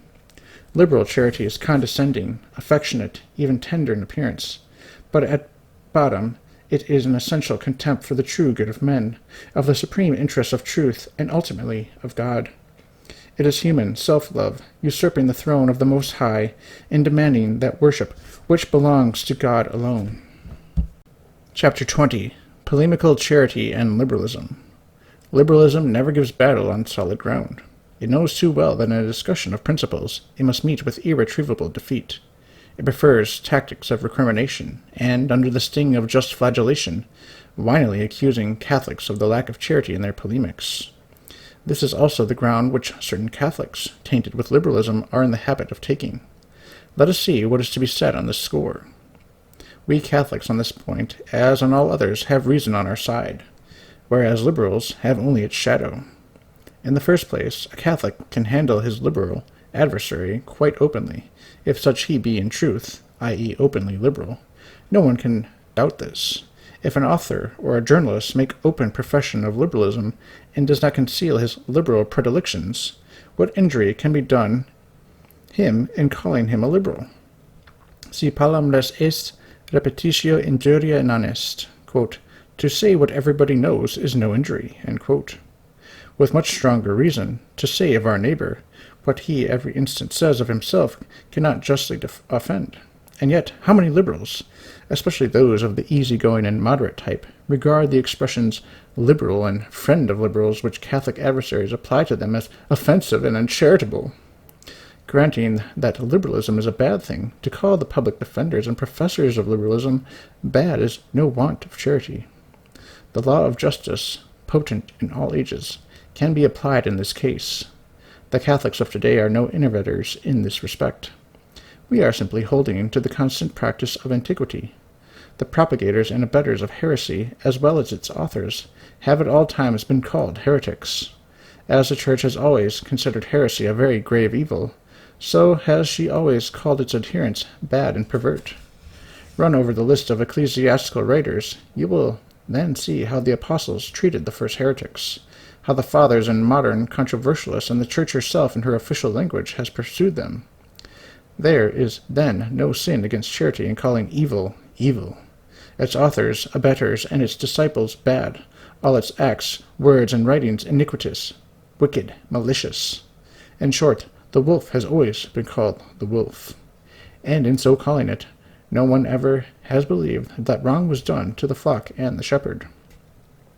If the propagation of good and necessity of combating evil require the employment of terms somewhat harsh against error and its supporters, this usage is certainly not against charity. This is a corollary or consequence of the principle we have just demonstrated. We must render evil odious and detestable. We cannot attain this result without pointing out the dangers of evil, without showing how and why it is odious, detestable, and contemptible. Christian oratory of all ages has ever employed against impiety the most vigorous and emphatic rhetoric in the arsenal of human speech. In the writings of the great athletes of Christianity, the usage of irony, imprecation, execration, and of the most crushing epithets is continual. Hence, the only law is the opportunity and the truth. But there is another justification for such usage. Popular propagation and apologetics cannot preserve elegant and constrained academic forms. In order to convince the people, we must speak to their heart and their imagination, which can only be touched by ardent, brilliant, and impassioned language. To be impassioned is not to be reprehensible when our heat is the holy ardor of truth.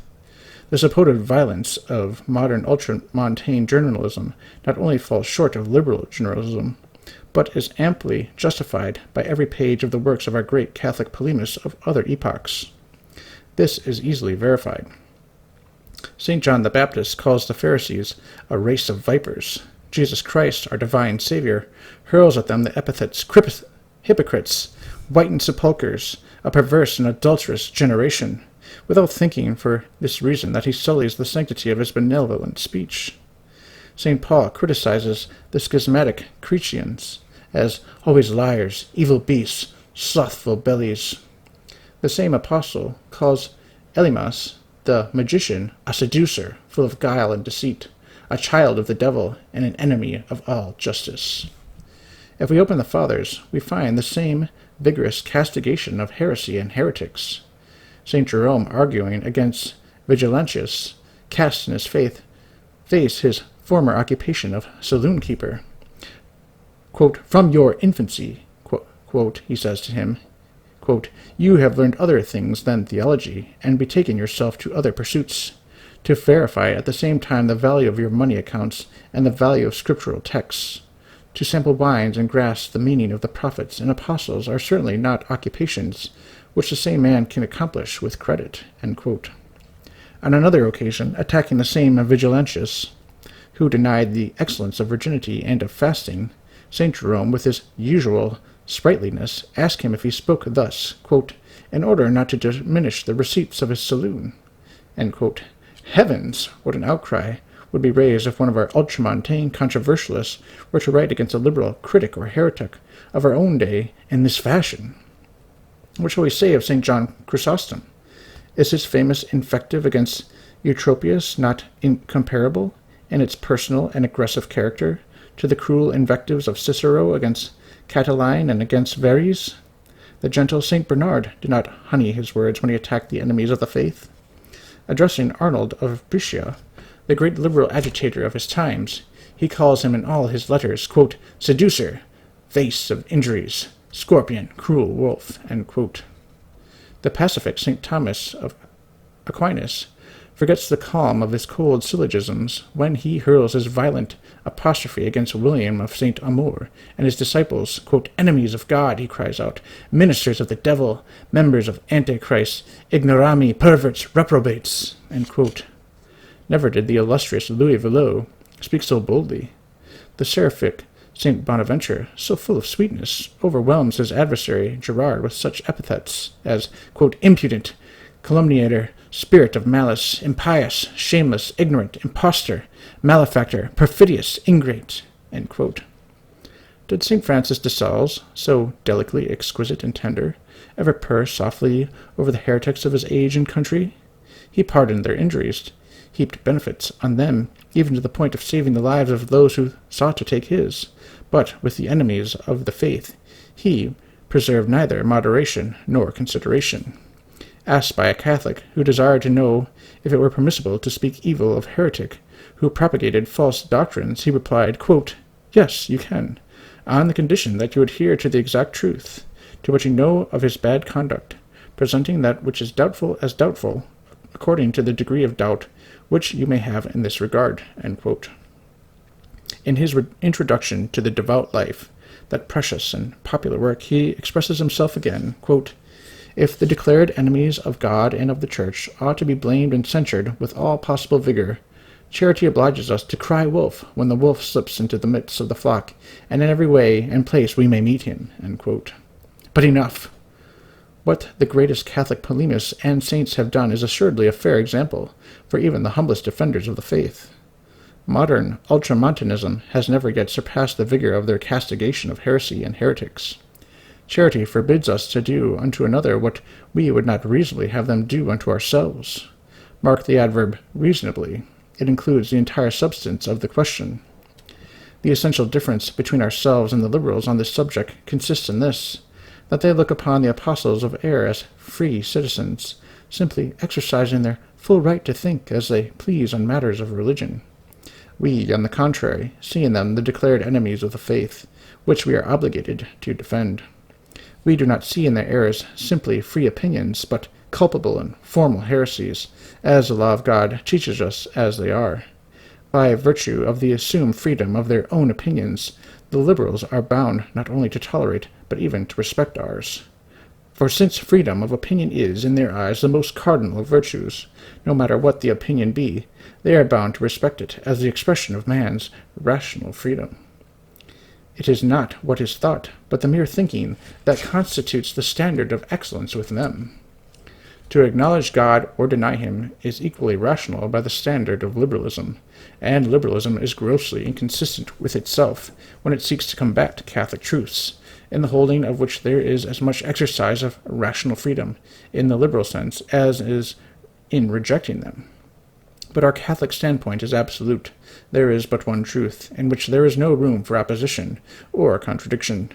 To deny that truth is unreasonable. It is to put falsehood on the level with truth. This is the folly and sin of liberalism. To denounce this sin and folly is a duty and a virtue. With reason, therefore, does a great Catholic historian say to the enemies of Catholicity, quote, "You make yourselves infamous by your actions, and I will endeavor to cover you with that infamy by my writings." End quote. In this same way, the law of the 12 tables of the ancient Romans ordained to the virile generations of early Rome, adversus hostem aeterna auctoritas esto, which may be rendered, quote, "To the enemy, no quarter." Chapter 21. Personal Polemics and Liberalism. Quote, "It is all well enough to make war on abstract doctrines," end quote, some may say. Quote, "But in combating error, be it ever so evident, is it so proper to make an attack upon the persons of those who uphold it?" End quote. We reply that very often it is, and not only proper, but at times even indispensable and meritorious before God and men. The accusations of indulging in personalities is not spared to Catholic apologists, and when liberals, and those tainted with liberalism, have hurled it at our heads, they imagine that we are overwhelmed by the charge. But they deceive themselves. We are not so easily thrust into the background. We have reason, and substantial reason, on our side. In order to combat and discredit false ideas, we must inspire contempt and horror in the hearts of the multitude for those who seek to seduce and debauch them. A disease is inseparable from the persons of the disease. The cholera threatening a country comes in the persons of the infected. If we wish to exclude it, we must exclude them. Now, ideas do not, in any case, go about in the abstract. They neither spread nor propagate of themselves. Left to themselves, if it be possible to imagine them apart from those who conceive them, they would never produce all the evil from which society suffers. It is only in the concrete that they are effective, when they are the personal product of those who conceive them. They are like the arrows and the balls which would hurt no one if they were not shot from the bow or the gun. It is the archer and the gunner to whom we should give our first attention. Save for them, the fire would not be murderous. Any other method of warfare might be liberal, if you please, but it would not be common sense. The authors and propagators of heretical doctrines are soldiers with poisoned weapons in their hands. Their arms are the book, the journal, the lecture, their personal influence. Is it sufficient to dodge their blows? Not at all. The first thing necessary is to demolish the combatant himself. When he is hors de combat, out of the fight, he can be no more mischief. It is therefore perfectly proper, not only to discredit any book, journal, or discourse of the enemy, but it is also proper, in certain cases, even to discredit his person. For in warfare, beyond question, the principal element is the person engaged, as the gunner is the principal factor in an artillery fight, and not the cannon, the powder, and the bomb. It is thus lawful, in certain cases, to expose the infamy of the liberal opponent, to bring his habits into contempt, and to drag his name in the mire. Yes, this is permissible in prose, in verse, in caricature, in a serious vein, or in bandage, by every means and method within reach. The only restriction is not to employ a lie in the service of justice. This never. Under no pretext may we sully the truth, even to the dotting of an I. As a French writer says, quote, "Truth is the only charity allowed in history," end quote, and we may add, in the defense of religion and society. The fathers of the Church support this thesis. The very titles of their works clearly show that, in their contests with heresy, their first blows were at the heresiarchs. The works of St. Augustine almost always bear the name of the author of the heresy against which they are written. Contra Fortunatum Manichaeum, adversus Adamantium, contra Felicem, contra Secundium, quis ferit Petiamus, digestis Pelagii, quis ferit Julianus, etc. Thus the greater part of the polemics of this great father and doctor of the Church was personal, aggressive, biographical, as well as doctrinal, a hand-to-hand struggle with heretics, as well as with heresy. What we here say of St. Augustine, we can say of the other fathers. Whence do the liberals derive their power to impose upon us the new obligation of fighting error only in the abstract, and of lavishing smiles and flattery upon them? We, the Ultramontanes, will fight our battles according to Christian tradition, and defend the faith as it has always been defended in the Church of God. When it strikes, let the sword of Catholic polemists wound, and when it wounds, wound mortally. This is the only real and efficacious means of waging war. Chapter 22. A liberal objection to ultramontane methods. The liberal tells us that our violent methods of warfare against them are not in conformity with the Pope's counsels to moderation and charity. Has he not exhorted Catholic writers to a love of peace and union, to avoid harsh, aggressive, and personal polemics? How then can we ultramontanes reconcile the Holy Father's wishes with our fierce methods? Let us consider the force of the liberals' objection. To whom does the Holy Father address these repeated admonitions? Always to the Catholic press, to Catholic journalists, to those who are supposed to be worthy of the name. These counsels to moderation and charity therefore are always addressed to Catholics, discussing with other Catholics free questions, i.e. those not involving established principles of faith and morality, and they do not in any sense apply to Catholics waging a mortal combat with the declared enemies of the faith. There is no doubt that the Pope here makes no allusion to the incessant battles between Catholics and liberals, for the simple reason that Catholicity is truth and liberalism is heresy, between which there can be no peace, but only war to the death. By consequence, therefore, it is certain that the Pope intends his counsels to apply to our family quarrels, unhappily much too frequent, and that by no means does he seek to forbid us from waging an unrelenting strife with the eternal enemies of the Church, whose hands, filled with deadly weapons, are ever lifted against the faith and its defenders. Therefore, there can be no contradiction between the doctrine we expound and that of the briefs and allocutions of the Holy Father on the subject, provided that logically both apply to the same matter under the same respect, which holds perfectly in this instance. For how can we interpret the words of the Holy Father in any other way? It is a rule of sound exegesis that any passage in Holy Scripture should always be interpreted according to the letter, unless such meaning be in opposition to the context. We can only have recourse to a free or figurative interpretation when this opposition is obvious. This rule applies also to the interpretations of pontifical documents. How could we suppose the Pope to be in contradiction with all Catholic tradition from Jesus Christ to our times? Is it for a moment admissible that the style and method of most of the celebrated Catholic polemists and apologists, from St. Paul to St. Francis de Sales, should be condemned by a stroke of a pen? Clearly not. For, if we were to understand the Pope's counsels to moderation and calm in the sense in which the liberal conclusion would construe them, we should evidently have to answer yes.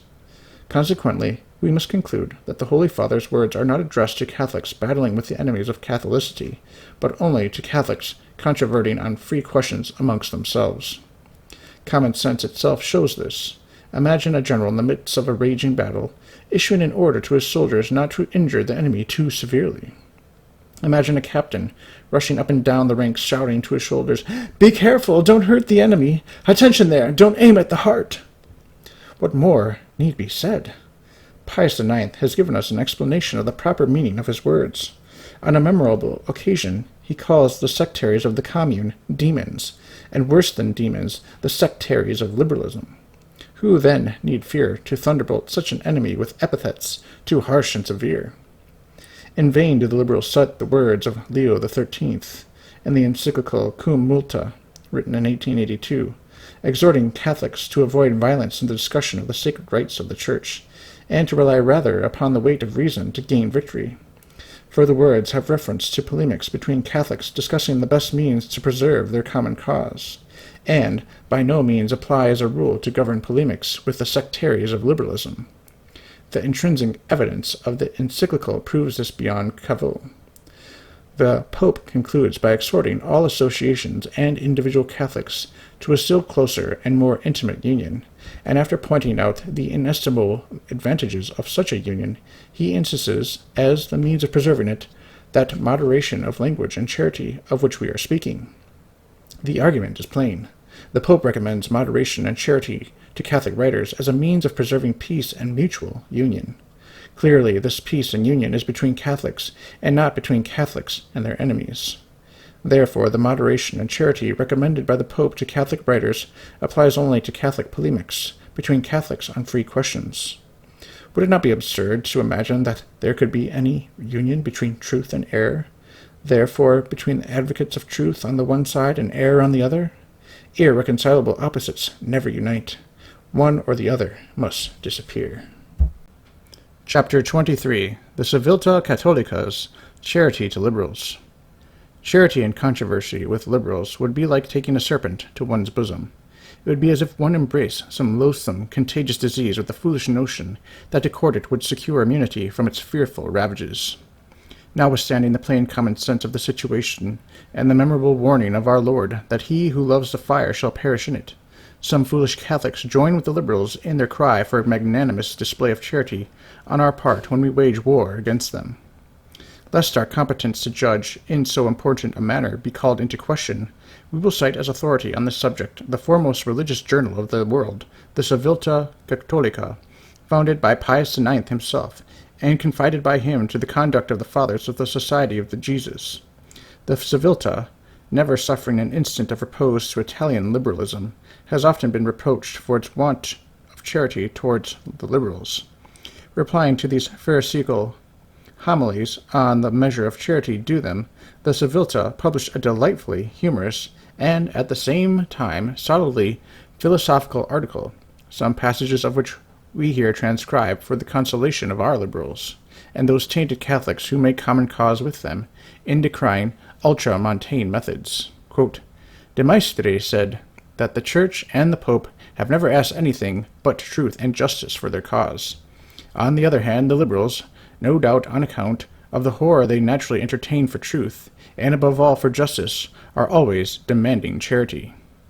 For more than a dozen years have we, on our part, been witness to this curious spectacle given us by Italian liberals. With tears in their eyes, they never cease imploring our charity. Their importunities have at last become insupportable. They have lost all sense of shame. Supplicatingly, in the press, in verse, in their brochures, in their journals, in public and private letters, anonymous and pseudonymous. Directly or indirectly, they beg us, for the love of God, to show them some charity. They beseech us not to give them over to the ridicule of their neighbors, not to expose to an inspection so detailed, so minute, their sublime writings, not to be so obstinate in subjecting their glorious exploits to such a strong searchlight, to close our eyes and our ears to their blunders, their solecisms, inconsistencies, their lies, their calumnies, their obscurities, in a word, to let them live in peace. By this edifying conversion to the love of mendicancy, the liberals have imitated another not less celebrated and not less edifying conversion, that of a rich miser to the virtue of almsgiving. The same miser, happening to be present at a sermon which was intended to be a very ardent exhortation to the practice of almsgiving, was so impressed that he imagined himself to be a veritable convert. In truth, he was so touched by the sermon that, on going out of the church, he exclaimed, quote, It would be impossible for any good Christian who has heard this discourse henceforth not to give from time to time something in charity. End quote. And so it is with our liberals.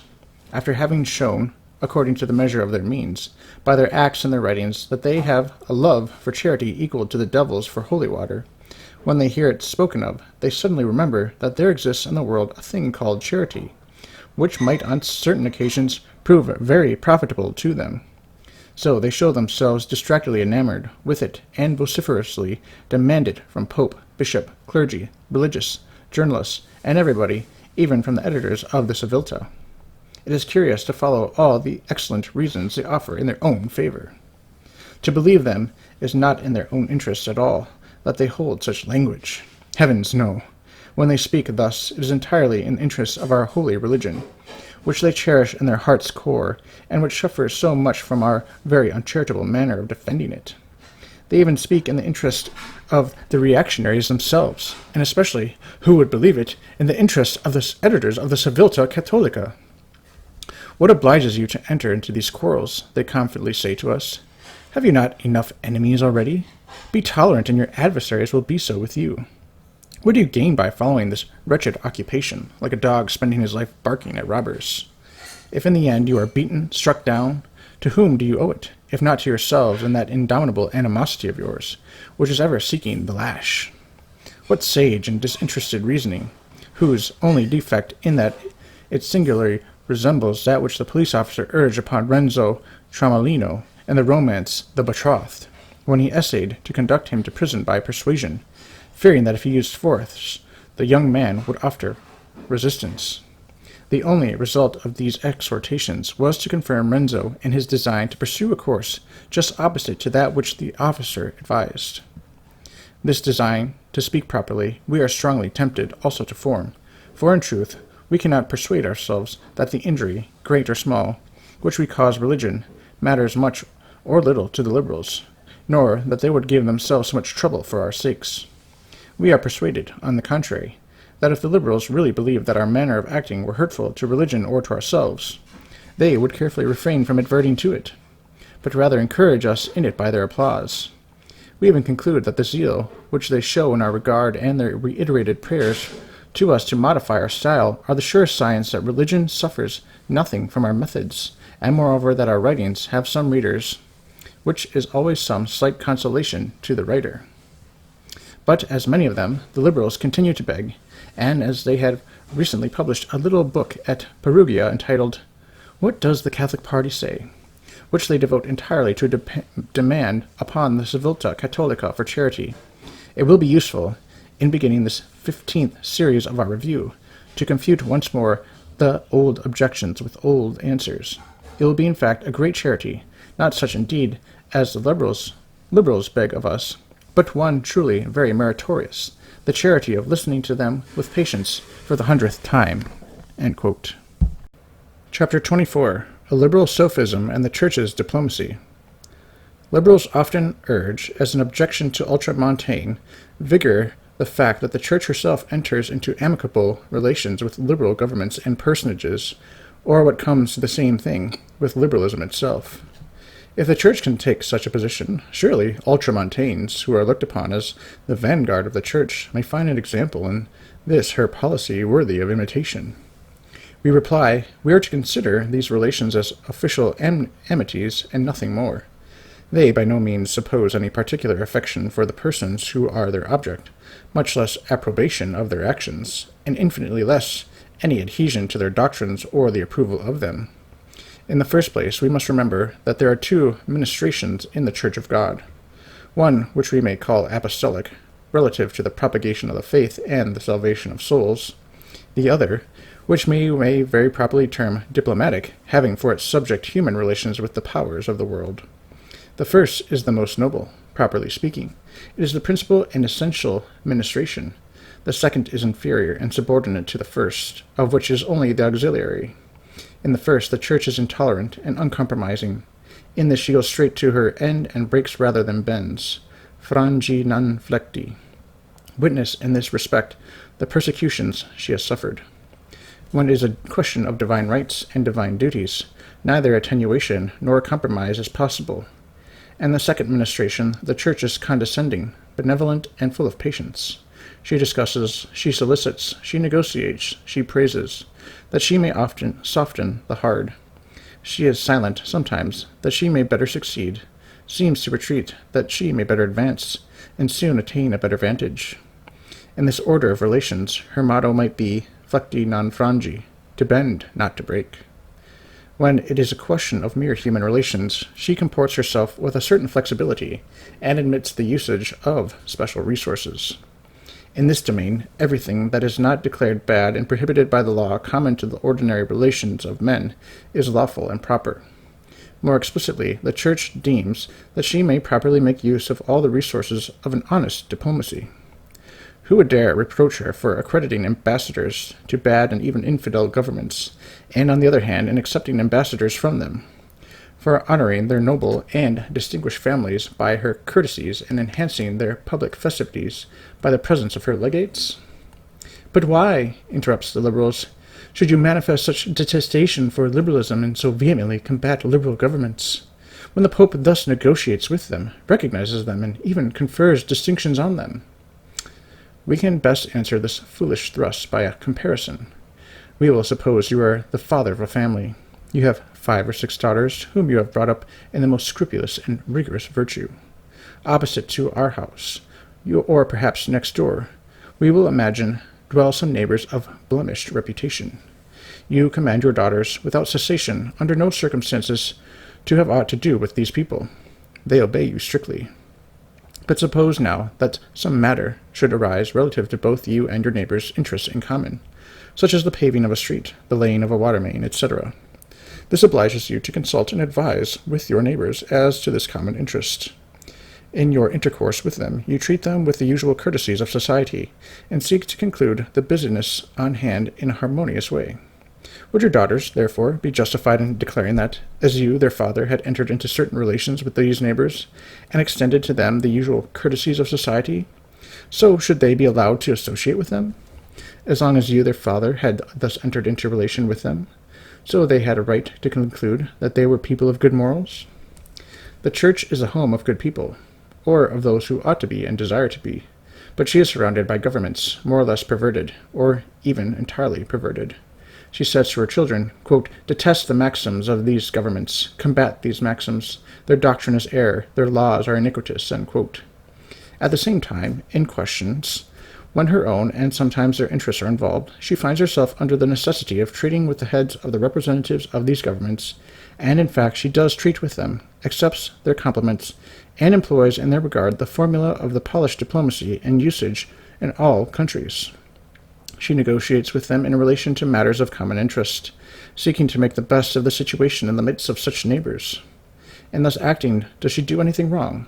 By no means. It is not ridiculous, then, for a Catholic, availing himself to this example, to hold it up as a sanction of doctrines which the Church has never ceased to condemn, and as approbation of a line and conduct which she has never, ever combated. Does the Church sanction the Quran when she enters into negotiations, power to power, with the sectaries of the Quran? Does she approve of polygamy because she receives the presents and embassies of the Grand Turks? Well, it is in this way that the Church approves of liberalism when she decorates its kings or ministers, when she sends her benedictions, simple formulae of Christian courtesy, which the Pope extends even to Protestants. It is a sophism to pretend that the Church authorizes by such acts what she has always condemned by other acts. Her diplomatic can never frustrate her apostolic ministration, and it is in this latter that we must seek the seeming contradictions of her diplomatic career. Chapter 25. How Catholics Fall into Liberalism. Various are the ways in which a faithful Christian is drawn to the error of liberalism. Very often corruption of heart is a consequence of errors of the intellect, but more frequently still, errors of the intellect follow the corruption of the heart. The history of heresies very clearly shows this fact. Their beginnings nearly always present the same character, either a wounded self-love or a grievance to be avenged. Either it is a woman that makes the heresiarch lose his head and his soul, or it is a bag of gold for which he sells his conscience. Error nearly always has its origin, not in profound and laborious studies, but in the triple-headed monster which St. John describes to calls concupiscentia carnis, concupiscentia oculorum, superbia vitae, concupiscence of the flesh, concupiscence of the eyes, the pride of life. Here are the sources of all error. Here are the roads to liberalism. Let us dwell on them for a moment. 1. Men become liberal on account of natural desire for independence and for an easy life. Liberalism is necessarily sympathetic with the depraved nature of man, just as Catholicity is essentially opposed to it. Liberalism is emancipation from restraint. Catholicity, the curb of the passions. Now, fallen man, by a very natural tendency, loves a system which legitimizes and sanctifies his pride of intellect and the license of his passion. Hence, Tertullian says, quote, "The soul, in its noble aspirations, is naturally Christian." End quote. Likewise may be said that man, by the taint of his origin, is born naturally liberal. Logically, then, does he declare himself a liberal in due form when he discovers that liberalism offers a protection for his caprices and excuse for his indulgences. 2. Men become liberal by the desire for advancement in life. Liberalism is today the dominating idea. It reigns everywhere, and especially in the sphere of public life. It is therefore a sure recommendation to public favor. On starting out in life, the young man looks around upon the various paths that lead to fortune, to fame, to glory, and sees that an almost indispensable condition of reaching the desired goal is, at least in our times, to become liberal. Not to be liberal is to place in his way, at the outset, what appears to be an insurmountable obstacle. He must be heroic to resist the tempter, who shows him, as did Jesus Christ, in the desert, a splendid future, saying, "Hic omnia tibi dabo, si ad cadens adoveris me." Quote, "All this will I give thee, if, falling down, thou wilt adore me." End quote. Heroes are rare, and it is natural that most young men beginning their career should affiliate with liberalism. It promises them the assistance of powerful press, the recommendation of powerful protectors, the potent influence of secret societies, the patronage of distinguished men. The poor ultramontane requires 1,000 times more merit to make himself known and to acquire a name, and youth is ordinarily little scrupulous. Liberalism, moreover, is essentially favorable to that public life which this age so ardently pursues. It holds out as tempting baits public offices, commissions, fat positions, etc., which constitutes the organism of the official machine. It seems an absolute condition for political preferment. To meet an ambitious young man who despises and detests the perfidious corrupter is a marvel of God's grace. 3. Men become liberal out of avarice or the love of money. To get along in the world, to succeed in business, is always a standing temptation of liberalism. It meets the young man at every turn. Around him in 1,000 ways does he feel the secret or open hostility of the enemies of his faith. In mercantile life or in the professions he is passed by, overlooked, ignored. Let him relax a little in his faith, join a forbidden secret society, and lo, the bolts and bars are drawn. He possesses the open sesame to success. Then the invidious discrimination against him melts in the fraternal embrace of the enemy, who rewards his perfidy by advancing him in 1,000 ways. Such a temptation is difficult for the ambitious to withstand. Be liberal. Admit there is no great difference between men's creeds, that at the bottom they are all really the same, after all. Proclaim your breadth of mind by admitting that other religious beliefs are just as good for other people as your faith is for you. They are, as far as you know, just as right as you are. It is largely a question of education and temperament, what a man believes, and how quickly you are patted on the back as a broad-gauged man who has escaped the narrow limitations of his creed. You will be extensively patronized, for liberalism is very generous to a convert. Quote, "Falling down, adore me, and I will give you all these things," end quote, says Satan, yet to Jesus Christ in the desert. Such are the ordinary causes of perversions through liberalism. From these all others flow. Whoever has any experience of the world and the human heart can easily trace the others. Chapter 26. Permanent Causes of Liberalism. Liberalism is spread around us like a network. Its web is being constantly spun around us as spiders weave their meshes for insects. Where one is brushed away, two are multiplied. What is the reason for this? Philosophy teaches us that the same sources which produce also preserve and increase things. Per quae gignitur, per eadam et servetur et augetur. What, then, are the permanent causes of liberalism? 1. Corruption of morals. The theater, literature, public and private morals are all saturated with obscenity and impurity. The result is inevitable. A corrupt generation necessarily begets a revolutionary generation. Liberalism is the program of naturalism. Free thought begets free morals, or immorality. Restraint is thrown off and a free rein given to the passions. Whoever thinks what he pleases will do what he pleases. Liberalism in the intellectual order is license in the moral order. Disorder in the intellect begets disorder in the heart, and vice versa. Thus does liberalism propagate immorality, and immorality liberalism. 2. Journalism. Incalculable is the influence exercised without ceasing by the numerous publications which liberalism spreads broadcast. In spite of themselves, by the ubiquity of the press, people are forced to live in a liberal atmosphere. Commerce, the arts, literature, science, politics, domestic and foreign news, all reach us in some way through liberal channels and come clothed in a liberal dress. Unless one is on his guard, he finds himself thinking, speaking, and acting as a liberal. Such is the tainted character of the empoisoned air we breathe. Poor people, by very reason of their simple good faith, absorb more easily the poison than anyone else. They absorb it in prose, in verse, in pictures, in public, in private, in the city, in the country, everywhere. Liberal doctrines ever pursue them and, like leeches, fasten onto them, never to relax their hold. Its work is rendered much more harmful by the particular condition of the disciple, as we shall see in our third count. 3. General ignorance in matters of religion. In weaving its meshes around the people, liberalism has applied itself to the task of cutting them off from all communication with that which alone is able to lay bare its imposture, the Church. For the past 200 years, liberalism has striven to paralyze the action of the Church, to render her mute, and especially in the Old World, to leave her merely on official character, so as to sever her connections with the people. The liberals themselves have avowed this to be their aim, to destroy the religious life, to place every hindrance possible in the way of Catholic teaching, to ridicule the clergy and to deprive them of their prestige.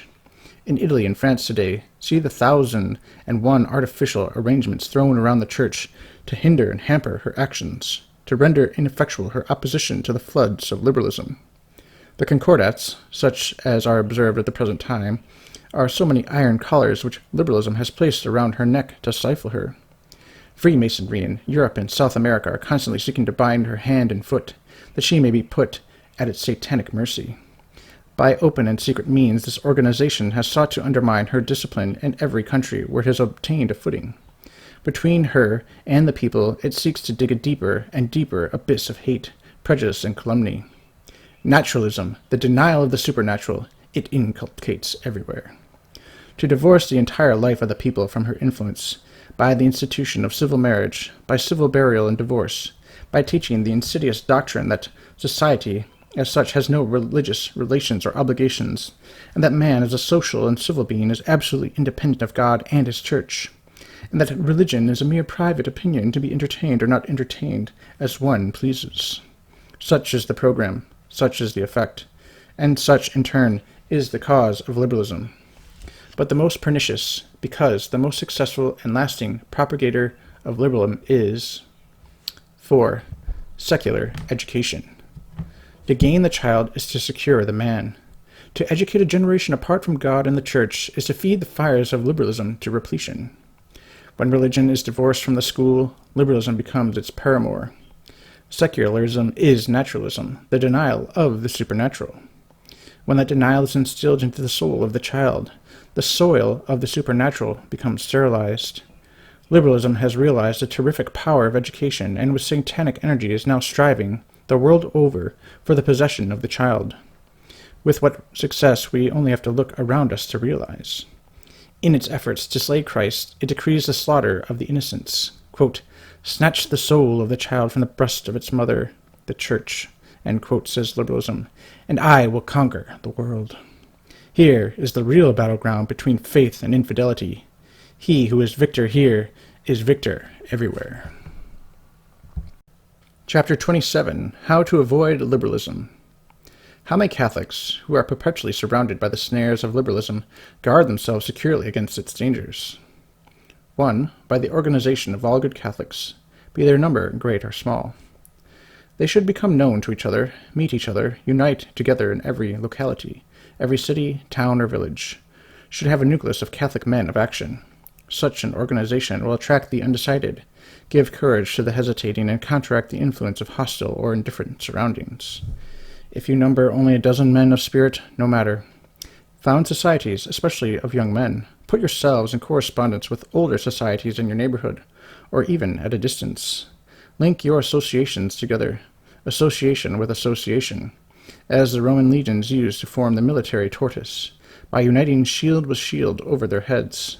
Thus united, be your number ever so small, lift on high the banner of sound, pure and uncompromising doctrine, without disguise, without attenuation, yielding not an inch to the enemy. Uncompromising courage is always noble, commands sympathy, and wins over the chivalric. To see a man battered by the floods, yet standing firm as a rock, upright and immovable, is an inspiring sight. Above all, give good example. Give good example always. What you preach, do. You will see how easily you force people to respect you.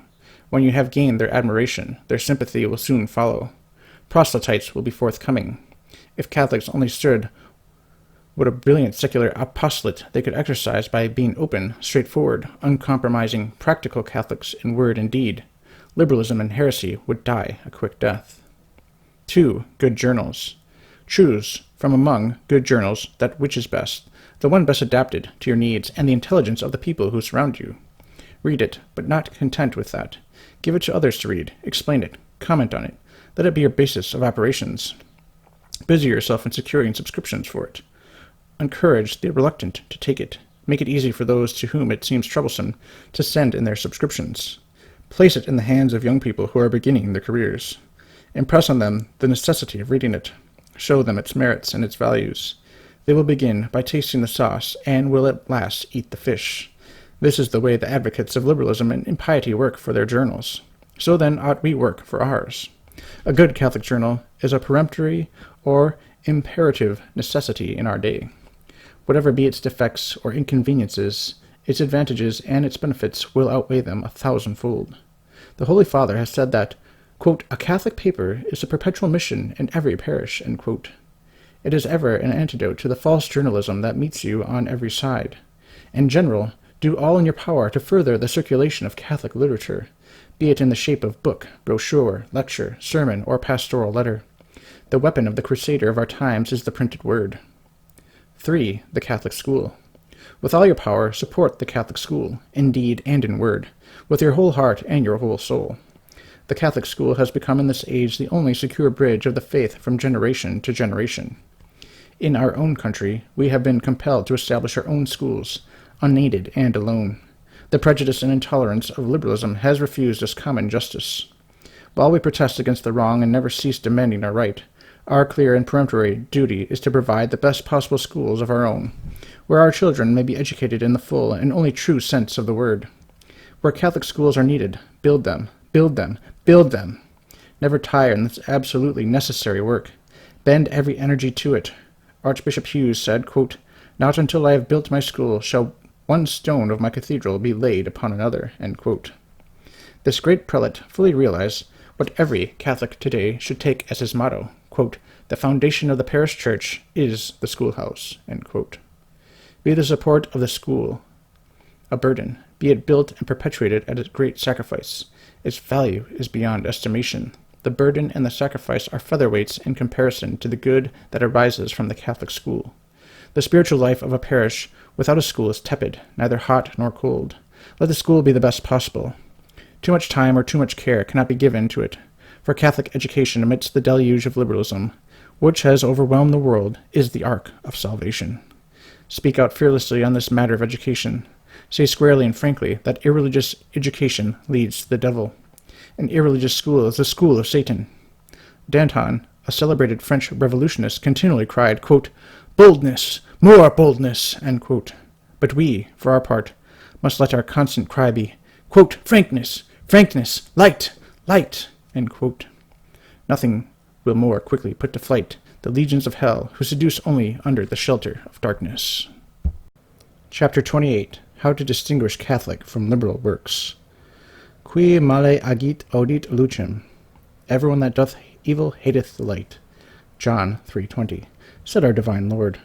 Iniquity works in obscurity. It is not difficult to discover an enemy who comes to meet us in the broad daylight, or not to recognize as liberals those who frankly declare themselves to be such. But this sort of frankness is not ordinary to the liberal sect. On the contrary, it is usually very clever and conscious in concealing its real meaning in various disguises. We may add that often the eye that ought to discover the imposture is not the clear-sighted eye of a lynx. There should, therefore, be some easy and popular criterion to distinguish at every instant the Catholic cry from the infernal bird-call of liberalism. It often happens that some project or enterprise is put on foot. Some sort of work is undertaken whose bearings Catholics cannot promptly or easily apprehend. It may appear indifferent or even innocent enough, and yet it may have its roots in error, and may be a mere artifice of the enemy, flying our colors to allure us into an ambuscade. It may speak the language of charity, appealing to us from the tenderest side, and ask us to associate ourselves with it in the name of common humanity. Quote, "Sink all differences of creed, and let us fraternize in the broader plane of brotherly love," end quote, is often its most insidious appeal. Such instances are arising every day of our lives. Quote, "Consult the Church," some may say, "its word is infallible and will dissipate all uncertainty," end quote. Very true, but the authority of the Church cannot be consulted at every moment and in every particular case. The Church has wisely laid down certain general principles for our guidance, but it has left to the judgment and prudence of each of us the special application of these principles to the 1,001 concrete cases which we have to face every day. Now, a case of this kind person presents itself to be determined according to our own judgment and discretion. We are asked to give a contribution to such and such an undertaking, to join such and such a society, to take part in such and such an enterprise, to describe to such and such a journal, and all this may be for God or the devil, or, what is worse, it may be evil cloaked in the garb of holy things. How shall we guide ourselves in such a labyrinth? Here are two very practical rules of ready service to a Catholic who is walking on slippery ground. 1. Observe carefully what class of people are the projectors of the affair. Such is the first rule of prudence and common sense. It is based on the maxim of our Lord, quote, "A bad tree cannot bring forth good fruit," end quote. Liberalism is naturally bound to produce writings, works, and deeds impregnated with the spirit of liberalism, or at least tainted with it. Therefore, we must carefully scrutinize the antecedents of the person or persons who organize or inaugurate the work in question. If they are such that you cannot have entire confidence in their doctrines, be on your guard against their enterprise. Do not disapprove immediately, for it is an axiom of theology that not all works of infidels are sinful, and this axiom can be applied to the works of liberals. But be careful not to take them immediately for good. Mistrust them, submit them to examination, await their results. 2.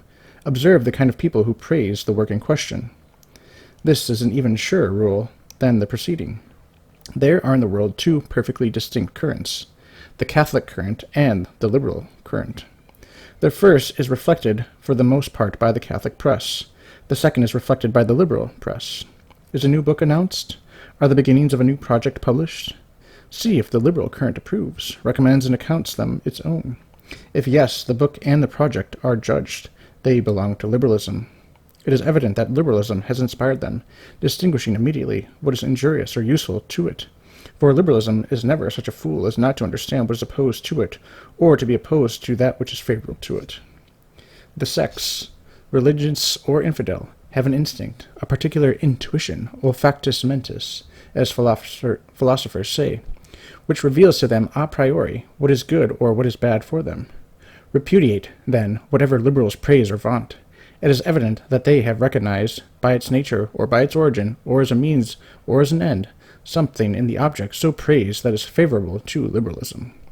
The clairvoyant instinct of the sect cannot deceive them. Certain scruples of charity and the habit of thinking well of our neighbor sometimes blind good people to such an extent as to lead them to attribute good intentions where unhappily they do not exist. This is not the case with falsifiers. They always send their shot right to the center. They never credit good intentions where they are none, or even where they are. They always beat the bass drum in favor of all that advances in any way their own nefarious propaganda. Discredit, therefore, what you see your known enemies proclaiming with hallelujahs. It seems to us that these two rules of common sense, which we can call rules of good Christian sense, suffice, if not to enable us to judge definitively every question, at least to keep us from perpetually stumbling over the roughness of the uneven soil which we daily tread, and where the combat is always taking place. The Catholic of the age should always bear in mind that the ground on which he walks is undermined in every direction by secret societies.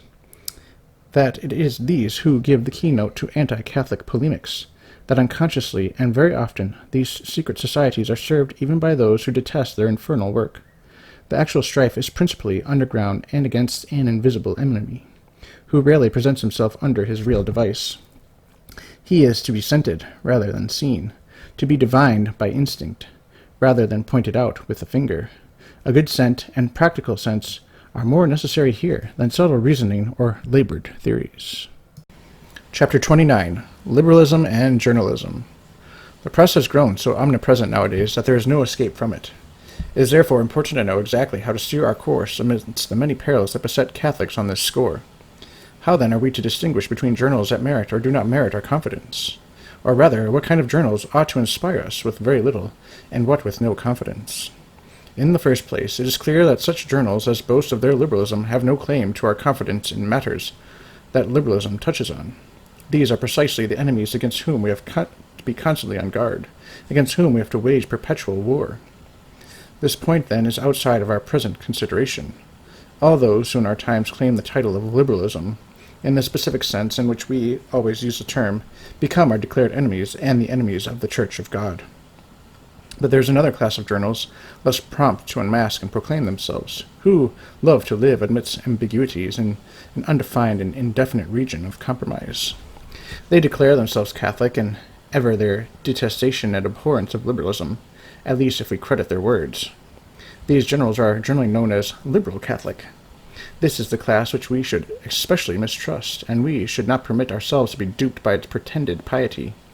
When we find journals, Catholic in name and in profession, strongly leaning to the side of compromise and seeking to placate the enemy by concessions, we may rest assured that they are being drawn down the liberal current, which is always too strong for such weak swimmers.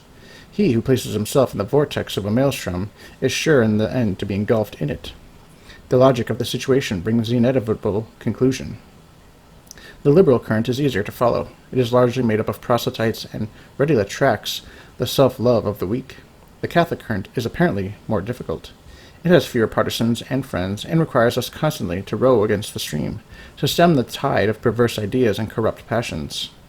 With the uncertain, the vacillating, and unwary, the liberal current easily prevails and sweeps them away in its fatal embrace. There is no room, therefore, for confidence in the liberal Catholic press, especially in cases where it is difficult to form a judgment. Moreover, in such cases, its policy of compromise and conciliation hampers it from forming any decisive or absolute judgment, for the simple reason that its judgment has nothing decisive or radical in it. On the contrary, it is always overweighted with its preponderating inclination towards the expedient. Opportunism is its guiding star. The truly Catholic press is altogether Catholic. That is to say, it defends Catholic doctrine and all its principles and applications. It opposes all false teaching, known as such, always and entirely opposita per diametrum, diametrically opposed, as St. Ignatius says in that golden book of his exercises. Arrayed with unceasing vigilance against error, it places itself on the frontier, always face to face with the enemy. It never bivouacs with the hostile force, as the compromising press loves to do. Its opposition is definite and determined. It is not simply opposed to certain undeniable maneuvers of the foe, letting the others escape its vigilance, but watches, guards, and resists at every point. It everywhere presents an unbroken front to evil, for evil is evil in everything, even the good, which, by chance, may accompany it. Let us here make an observation to explain this last phrase, which may appear startling to some, and at the same time explain a difficulty entertained by not a few. Bad journals, we include doctrinally unsound journals under this head, sometimes contain something good. What do we think of the good thus embedded with the bad in them? We must think that the good in them does not prevent them from being bad, if their doctrine or their character is intrinsically bad. In most cases, this good is a mere artifice to recommend, or at least disguise, what in itself is essentially bad. Some accidentally good qualities do not take away the bad character of a bad man. An assassin and a thief are not good because they sometimes say a prayer or give alms to a beggar. They are bad in spite of their good works, because the general character of their acts, as well as their habitual tendencies, is bad, and if they sometimes do good in order to cloak their malice, they are even worse than before. On the other hand, it sometimes happens that a good journal falls into such or such an error, or into an excess of passion in a good cause, and so says something which we cannot altogether approve. Must we, for this reason, call it bad? Not at all, and for a reverse, although analogous reason. With it, the evil is only accidental. The good constitutes its substance and is its ordinary condition. One of several sins do not make a man bad, above all, if he repent of them and make amends. That alone is bad which is bad with full knowledge, habitually and persistently. Catholic journalists are not angels, far from it. They too are fragile men and sinners. To wish to condemn them for such or such a failing, for this or that excess, is to entertain a pharisaical or Jansenistic opinion of virtue, which is not in accord with sound morality. To conclude, there are good and bad journals. Among the latter are to be ranked those whose doctrine is ambiguous or ill-defined. Those that are bad are not to be accounted good, because they happen to slip in something good, and those that are good are not to be accounted bad on account of some accidental failings. Good Catholics, who judge and act loyally according to these principles, will rarely be deceived. Chapter 30. Can Catholics and Liberals ever unite? A question very pertinent to our times and our surroundings is, should Catholics combine with the more moderate Liberals for the common end of resisting the advance of the revolutionists or extreme Liberals? With some, this is a golden dream. With others, a perfidious snare by which they seek to paralyze our powers and divide us. What should we think of these would-be unionists, we who wish above all things the well-being of our holy religion? In general, we should think that such unions are neither good nor commendable. Liberalism, let its form be as moderated or as wheedling as possible, is by its very essence indirect and radical opposition to Catholicity. Liberals are the born enemies of Catholics, and it is only accidental that both can have interests that are truly common. It is possible, however, in very rare cases, that union on the part of Catholics with a liberal group against the radicals may prove useful under given conditions. Where such a union is really opportune, it must be established on the following basis. 1. The bond of union should never be neutrality or the conciliation of interests and principles essentially opposed, such as are the interests and principles of Catholics and Liberals. This neutrality or conciliation has been condemned by the Syllabus of Errors of Pope Pius IX, and is, consequently, a false basis. Such a union would be a betrayal and abandonment of the Catholic camp by those who are bound to defend it. An instance would be to compromise Catholic education with secularism by banishing religious instruction and influences from the schoolroom. The basis of such conciliation is false, as it necessarily sacrifices Catholic interests and principles. It concedes to secularism what is essential to the integrity of Catholic education, vis-a-vis the formation of Catholic character in children, and admits the validity of the principle of neutrality. It can never be said, quote, let us abstract from our differences of doctrine, etc., end quote. Such a loose abdication of principle can never obtain in the Catholic estimation. It would be the same to say, quote, in spite of the radical and essential opposition of principles between us, we can, after all, agree in the practical application of these principles, end quote. This is simply an intolerable contradiction. 2. Much less could we accord to the liberal group, with whom a temporary and accidental alliance is formed, the honor of enrolling ourselves under its banner. Let each party keep distinct its own proper device, or let the liberals in question range themselves under our ensign, if they wish to fight with us against a common enemy. We can never assume their emblem under any circumstances. In other words, let them unite themselves to us. We can never unite ourselves to them. Accustomed as they are to a varying and motley ensign, it cannot be difficult for them to accept our colors. For us, there can be but one flag, the one emblem of the one unvarying faith which we ever profess. 3. We must never consider this alliance constant and normal. It can never be anything else than a fortuitous and transient condition, passing away the moment the immediate exigency of its existence ceases. There can be no constant and normal union, except between homogeneous elements. For people of convictions who are radically opposed, to harmonize for any length of time would require continual acts of heroic virtue on the part of both sides. Now heroism is no ordinary thing, nor is it of daily exercise. Such radical incompatibility would simply expose the undertaking to lamentable failure, and would build upon contradictory opinions. whose only accord is accidental. For a transitory act of common defense or attack, such an attempt at a coalition of forces is permissible, and even praiseworthy and extremely useful, provided, however, that we never forget the conditions or rules we have already laid down as governing the exceptional circumstances obtaining in a given case. These rules are an imprescriptible necessity. Outside of these conditions, not only should we hold that such a union with any group, for any enterprise whatever, would be unfavorable to Catholics, we should also hold that it would be actually detrimental. Instead of augmenting our forces, as would be the case in the union of homogeneous elements, it would paralyze and nullify the vigor of those who would be able, if alone, to do something for the defense of the truth. Without doubt, as the proverb runs, quote, "Unhappy the one who walks alone," end quote. But there is another proverb equally true, which says, quote, "Better seek solitude than bad company," end quote. It was St. Thomas, we believe, who said, "Bona est unio sed poterio est unitas." Union is good, but unity is better. If we have to sacrifice true unity for the sake of an artificial and forced union, not only is nothing gained, but much is lost. Experience has always shown that the result of such unions, outside of the conditions just laid down, is barren. The result always renders the strife even more bitter and rancorous. There is not a single example of such a coalition which served either to edify or consolidate. Chapter 31. An Illusion of Liberal Catholics. Amongst the illusions entertained by a certain class of Catholics, there is none more pitiable than the notion that the truth requires a great number of defenders and friends.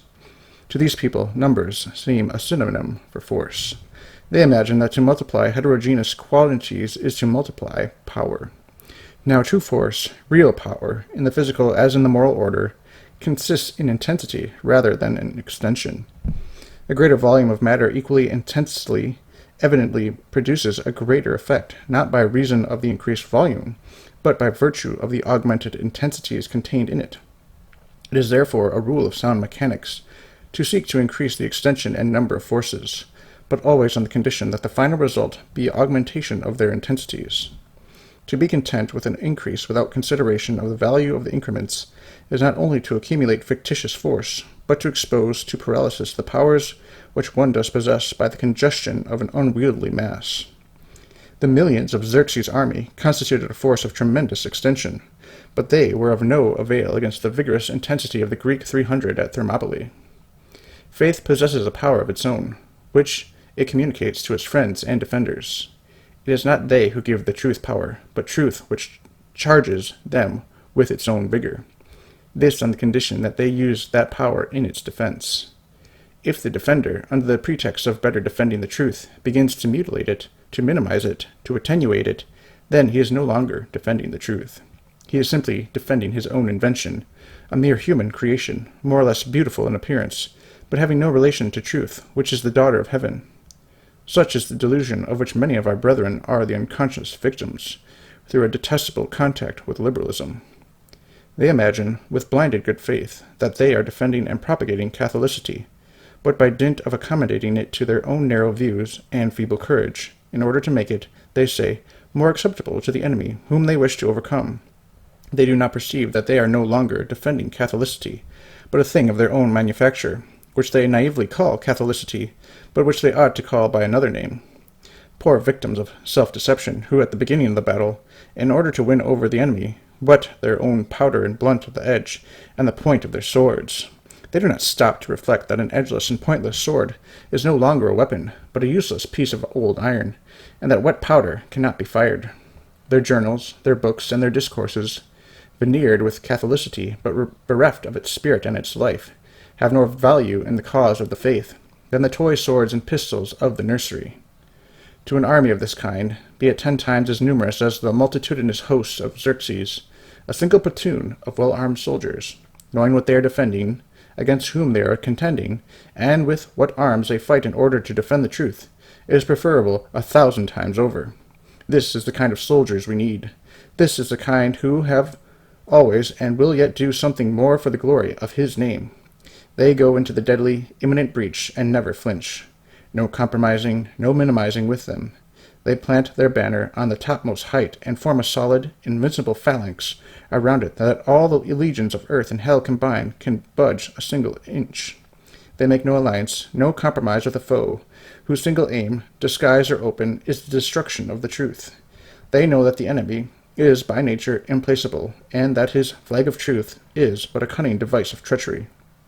Of this we will become more and more convinced if we consider that an alliance of this kind with a false auxiliary group is not only useless to the good Christian in the midst of the combat, but moreover, it is the most of the time an actual embarrassment to him, and favorable to the enemy camp. Catholic associations, hampered in their own onward march by such an alliance, will find themselves so impeded that free action becomes impossible. They will end by having all their energies crushed under a deadly inertia. To bring an enemy into the camp is to betray the citadel. It was not until the Trojans admitted the fatal wooden horse within the city walls that Ilium, Troy, fell. This combination of the bad with the good cannot but end in evil results. It brings disorder, confusion, suspicion, and uncertainty to distract and divide Catholics, and all this to the benefit of the enemy and to our own disaster. Against such a course, La Civiltà Cattolica, in some remarkable articles, has emphatically declared. Without the proper precaution, it says, quote, associations of this kind, Catholic, run the certain danger, not only of becoming a camp of scandalous discord, but also of wandering away from their true principles, to their own ruin and to the great injury of religion, end quote. And this same review, whose authority is of the greatest possible weight, in regard to the same subject, says, quote, with a prudent understanding, Catholic associations ought chiefly to take care to exclude from them amongst themselves not only those who openly profess the principles of liberalism, but also those who have deceived themselves into believing that a conciliation between liberalism and Catholicism is possible, and who are known as liberal Catholics. Chapter 32. Liberalism and Authority in Particular Cases. How is one to tell on his own authority who or what is liberal, without having recourse to a definitive decision of the teaching church? When a good Catholic accuses anyone of liberalism, or attacks and unmasks liberal sophisms, the accused immediately seeks refuge in a challenge of the accuser's authority. Quote, and pray, who are you to charge me and my journal with liberalism? Who made you a master in Israel to declare who is or who is not a good Catholic? And is it from you that I must take out a patent on Catholicity? End quote. Such is the last resort of the tainted Catholic on finding himself pushed to the wall. How then are we to answer this opposition? Upon this point is the theology of liberal Catholics sound? That we may accuse any person or writing of liberalism, is it necessary to have recourse to a special judgment of the Church upon this particular person or this particular writing? By no means. If this liberal paradox were true, it would furnish liberals with a very efficacious weapon with which, practically speaking, to annul all the Church's condemnations of liberalism. The Church alone possesses supreme doctrinal mastery, in fact and in right, juris et facti. Her sovereign authority is personified in the Pope. To him alone belongs the right of pronouncing the final, decisive, and solemn sentence. But this does not exclude other judgments less authoritative but very weighty, which cannot be despised and even ought to bind the Christian conscience. Of this kind are 1. Judgments of the bishops in their respective dioceses. 2. Judgments of pastors in their parishes. 3. Judgment of directors of consciences. 4. Judgments of theologians consulted by the lay faithful. These judgments are of course not infallible, but they are entitled to great consideration, and ought to be binding in proportion to the authority of those who give them, in the gradation we have mentioned. But it is not against judgments of this character that liberals hurl the peremptory challenge we wish particularly to consider.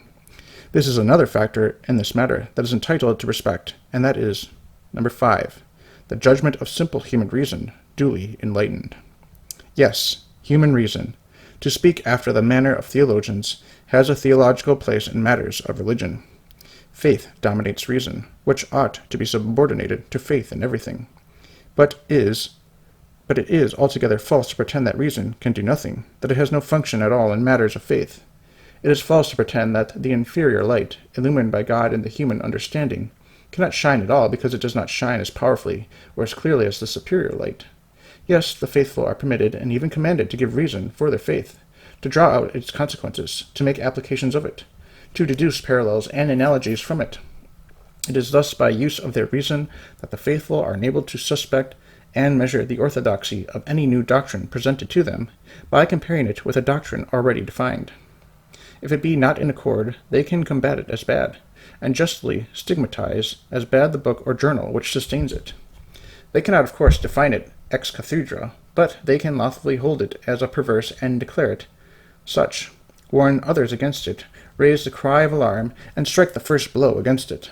The faithful layman can do all this, and has done it at all times with the applause of the Church. Nor in doing so does he make himself the pastor of the flock, nor even its humblest attendant. He simply serves it as a watchdog who gives the alarm. Apportet alatrere canis. Quote, "It behooves watchdogs to bark," end quote. Very opportunely said a great Spanish bishop in reference to such occasions. Is not perchance the part played by human reason so understood by those zealous prelates who on 1,000 occasions exhort the faithful to refrain from the reading of bad journals and works, without specially pointing them out? Thus do they show their conviction that reason, this natural criterion illumined by faith, is sufficient to enable the faithful to apply well-known doctrines to such matters. Does the index of forbidden books itself give the title of every forbidden book?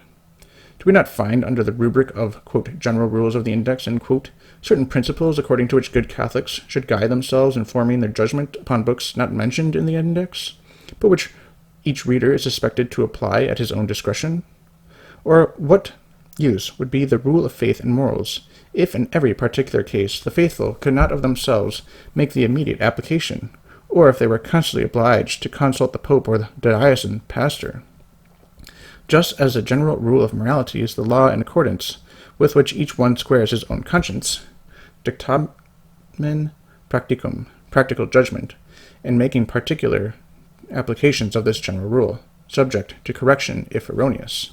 So the general rule of faith, which is the infallible authority of the Church, is and ought to be in consonance with every particular judgment, formed in making concrete applications, subject, of course, to correction and retraction in the event of mistake, and so applying it. It would be rendering the superior rule of faith useless, absurd, and impossible to require the supreme authority of the Church to make its special and immediate application in every case and upon every occasion which calls it forth. This would be a species of brutal and satanic Jansenism, like that of the followers of the unhappy Bishop of Ypres, who exacted for the reception of the sacraments such dispositions as would make it impossible for men to profit by that which is plainly intended and instituted for them by Jesus Christ himself. The legal rigorism invoked by the Liberalists in matters pertaining to faith is as absurd as the ascetic rigorism once preached at Port Royal, the seat of the Jansenist heresy. It would result even more disastrously. If you doubt this, look around you. The greatest rigorists on this point are the most hardened sectaries of the liberal school. But how explain this apparent contradiction? It is easily explained, if we only reflect that nothing could be more convenient for liberalism than to put this legal muzzle upon the lips and the pens of their most determined adversaries. It would be, in truth, a great triumph for them, under the pretext that no one except the Pope and the bishops could speak with the least authority, and thus to impose silence upon the lay champions of the faith, such as were de Maistre, Cortes, Vleuil, Ward, Lucas, and McMaster, who once bore, and others who now bear, the banner of faith so boldly and unflinchingly against its most insidious foes. Liberalism would like to see such crusaders disarmed, and would prefer, above all, to succeed in getting the Church herself to do the disarming. Chapter 33. Liberalism as it is in this country. Liberalism, whereas essentially one and the same everywhere, presents various faces in different countries. In its essence, it is the denial of the supernatural in whole or in part, but that denial takes a local coloring from places or circumstances. The traditions, customs, prejudices, and idiosyncrasies of a people reflected at various angles. It is protean, variable in its presentation throughout the world, and to the casual observer, who fails to probe below the appearance of things, it may not seem to manifest itself at all, whereas in reality exists in its subtlest and therefore most dangerous form. In America, it would scarcely seem to exist at all. So ingrained is it in our social conditions, so natural it is to the prevailing modes of thought, so congenital is it with the dominant religious notions about us, and thus providing so congenial a habitat to the Protestant sects. Indeed, it is the very constituent of the pseudo-religious and pseudo-moral atmosphere we daily breathe. We can hope to escape its taint only by copious and frequent draughts of orthodox doctrine, by the strictest intellectual vigilance, fortified by supernatural grace. Its aspect in this country is peculiar and fraught with especial danger to those negligent either in faith or morals. Its chief manifestation in the United States is in the form of what is popularly called non-sectarianism. It is a current fallacy, laid down as a fundamental truth, that one religion is as good as another, that everyone has the right to believe what he believes, that differences in creed are, after all, but differences in forms of expression, that everyone may select his own creed or sect according to his taste, or even altogether repudiate religious beliefs, and finally, that religion is a thing entirely apart from civic and social life. All this, of course, is secularism in its various degrees, the denial of the supernatural. In practice, this principle ingratiates itself into social and civic life, directly or indirectly working out to the prejudice of religion and morality. Civil marriage and divorce, mixed marriages and the consequent degeneration of family life, business standards and morality in general pinched on a low key, a vicious literature, a materialistic journalism catering to lax thinking and lax living, religion publicly mocked, scoffed, denied, or held indifferently. All these things are coldly regarded as a matter of course, a necessary expedience, things to be condoned and applauded, all on the ground that they are the fruit of liberty. The most virulent effect crops out in the prevailing educational theory. Here, liberalism manifests itself in its most direful and fullest effects, for it denies to religion the very sphere where it has the strongest right and the fullest reason to use its widest and most lasting influence, vis-a-vis among the minds of the children. Secularism, with the instinct of a foe, has here most positively and triumphantly asserted its claim and, under the disguise of strict impartiality and even patriotism, has banished religion from the schoolroom. That Catholics should not feel the effects of this relaxing atmosphere is scarcely to be expected. With the air so strongly impregnated with poison, it would be difficult indeed to keep the blood healthy. In not a few instances they have fallen victims to the plague, and if not always out and out corrupted, they become not a little tainted. Hence we find amongst, if not a large, at least no small number, an easy disposition to compromise or minimize their faith in points of doctrine or practice. The natural tendency in human nature to escape friction and avoid antagonism is, unhappily, in most instances, a ready factor in the direction of concession. To apologize, excuse, extenuate, soften, explain away this or that point of faith, practice, or discipline easily follows from a habit of thought contracted from a perpetual contact with liberalists, with whom everything takes precedence over faith and supernaturalism. This is especially true where liberalism eschews aggressive action and with a cunning, either satanic or worldly wise, bases its treacherous tolerance upon a supposed generosity of mind or breadth of view. When the supernatural is vaguely identified with the superstitious, faith with credulity, firmness with fanaticism, the uncompromising with the intolerant, consistency with narrowness, for such is the current attitude of secularism around us. In these adjuncts it requires courage, fortified and the consolation of the assured procession of truth, to resist the insidious pressure of a false public opinion. Unless supernaturally fortified and enlightened, human nature, under this moral oppression, soon gives way to human respect. Such are our liberal surroundings in this country. We cannot escape them, but we are in duty bound to resist their fatal contagion with all the powers of our soul, if we hope to preserve our faith intact, to keep it pure and bright in our souls, to save ourselves from the malign influence of a deadly heresy which is daily leading thousands to perdition. We must be guarded and vigilant in its presence. Amidst a host of swarming foes, our armor should be without flaw from greave to helmet, our weapons well-tempered, keen, and burnished, not only to ward off the hostile blow, but ready to deal home a telling stroke wherever the enemy's weaknesses expose him. It is because we live in the midst of such perplexities, where the ways are devious, and where snares are laid for our every footstep, in order to entrap us unawares, that we require to be on our guard in a twofold way. First, by means of a life lived in the state of grace. Second, by means of an enlightened reason, which may shine out over our path as a guide to ourselves and a beacon to others. In a special manner, is this a need in our country, where liberalism pretends to be the champion and guardian of natural reason, laying its snares to entrap the unwary and the ignorant? Not in violence, but in treacherous friendliness on the part of liberalism does the danger lie. A well-instructed Catholic, who thoroughly comprehends the rational grounds of his faith and understands the character of liberal tactics under our national conditions, can alone successfully cope with the enemy face to face. Ultramontanism is the only conquering legion in this sort of warfare. It is for the vanguard of the army to surprise the enemy at his own ambuscade, to mine against his mine, and to expose him before he has burrowed under our own camp. Ultramontanism is Catholicity intact and armed, cap a pie, from head to foot. It is Catholicity, consistent in all its parts, the logical concatenation of Catholic principles to their fullest conclusions in doctrine and practice. Hence the fierce and unholy opposition with which it is constantly assailed. The foe well knows what to rout the vanguard is to demoralize the entire army. Hence the rage and fury against the invincible phalanx, which always stands fully armed, sleeplessly vigilant, and eternally uncompromising. In this country, above all others, do Catholics need to be watchful, constant, and unshaken in their faith, for the disease of liberalism is virtually endemic. Its assault is perpetual, its weapons invisible, save to the enlightened eye of a resolute and undaunted faith. In Europe, at least on the continent, liberalism is violent, aggressive, openly breathing its hatred and opposition. There the war is open. Here it is concealed. There the battlefield is the public arena and civic and political life. Here the contest is within the social, business, and even domestic circle.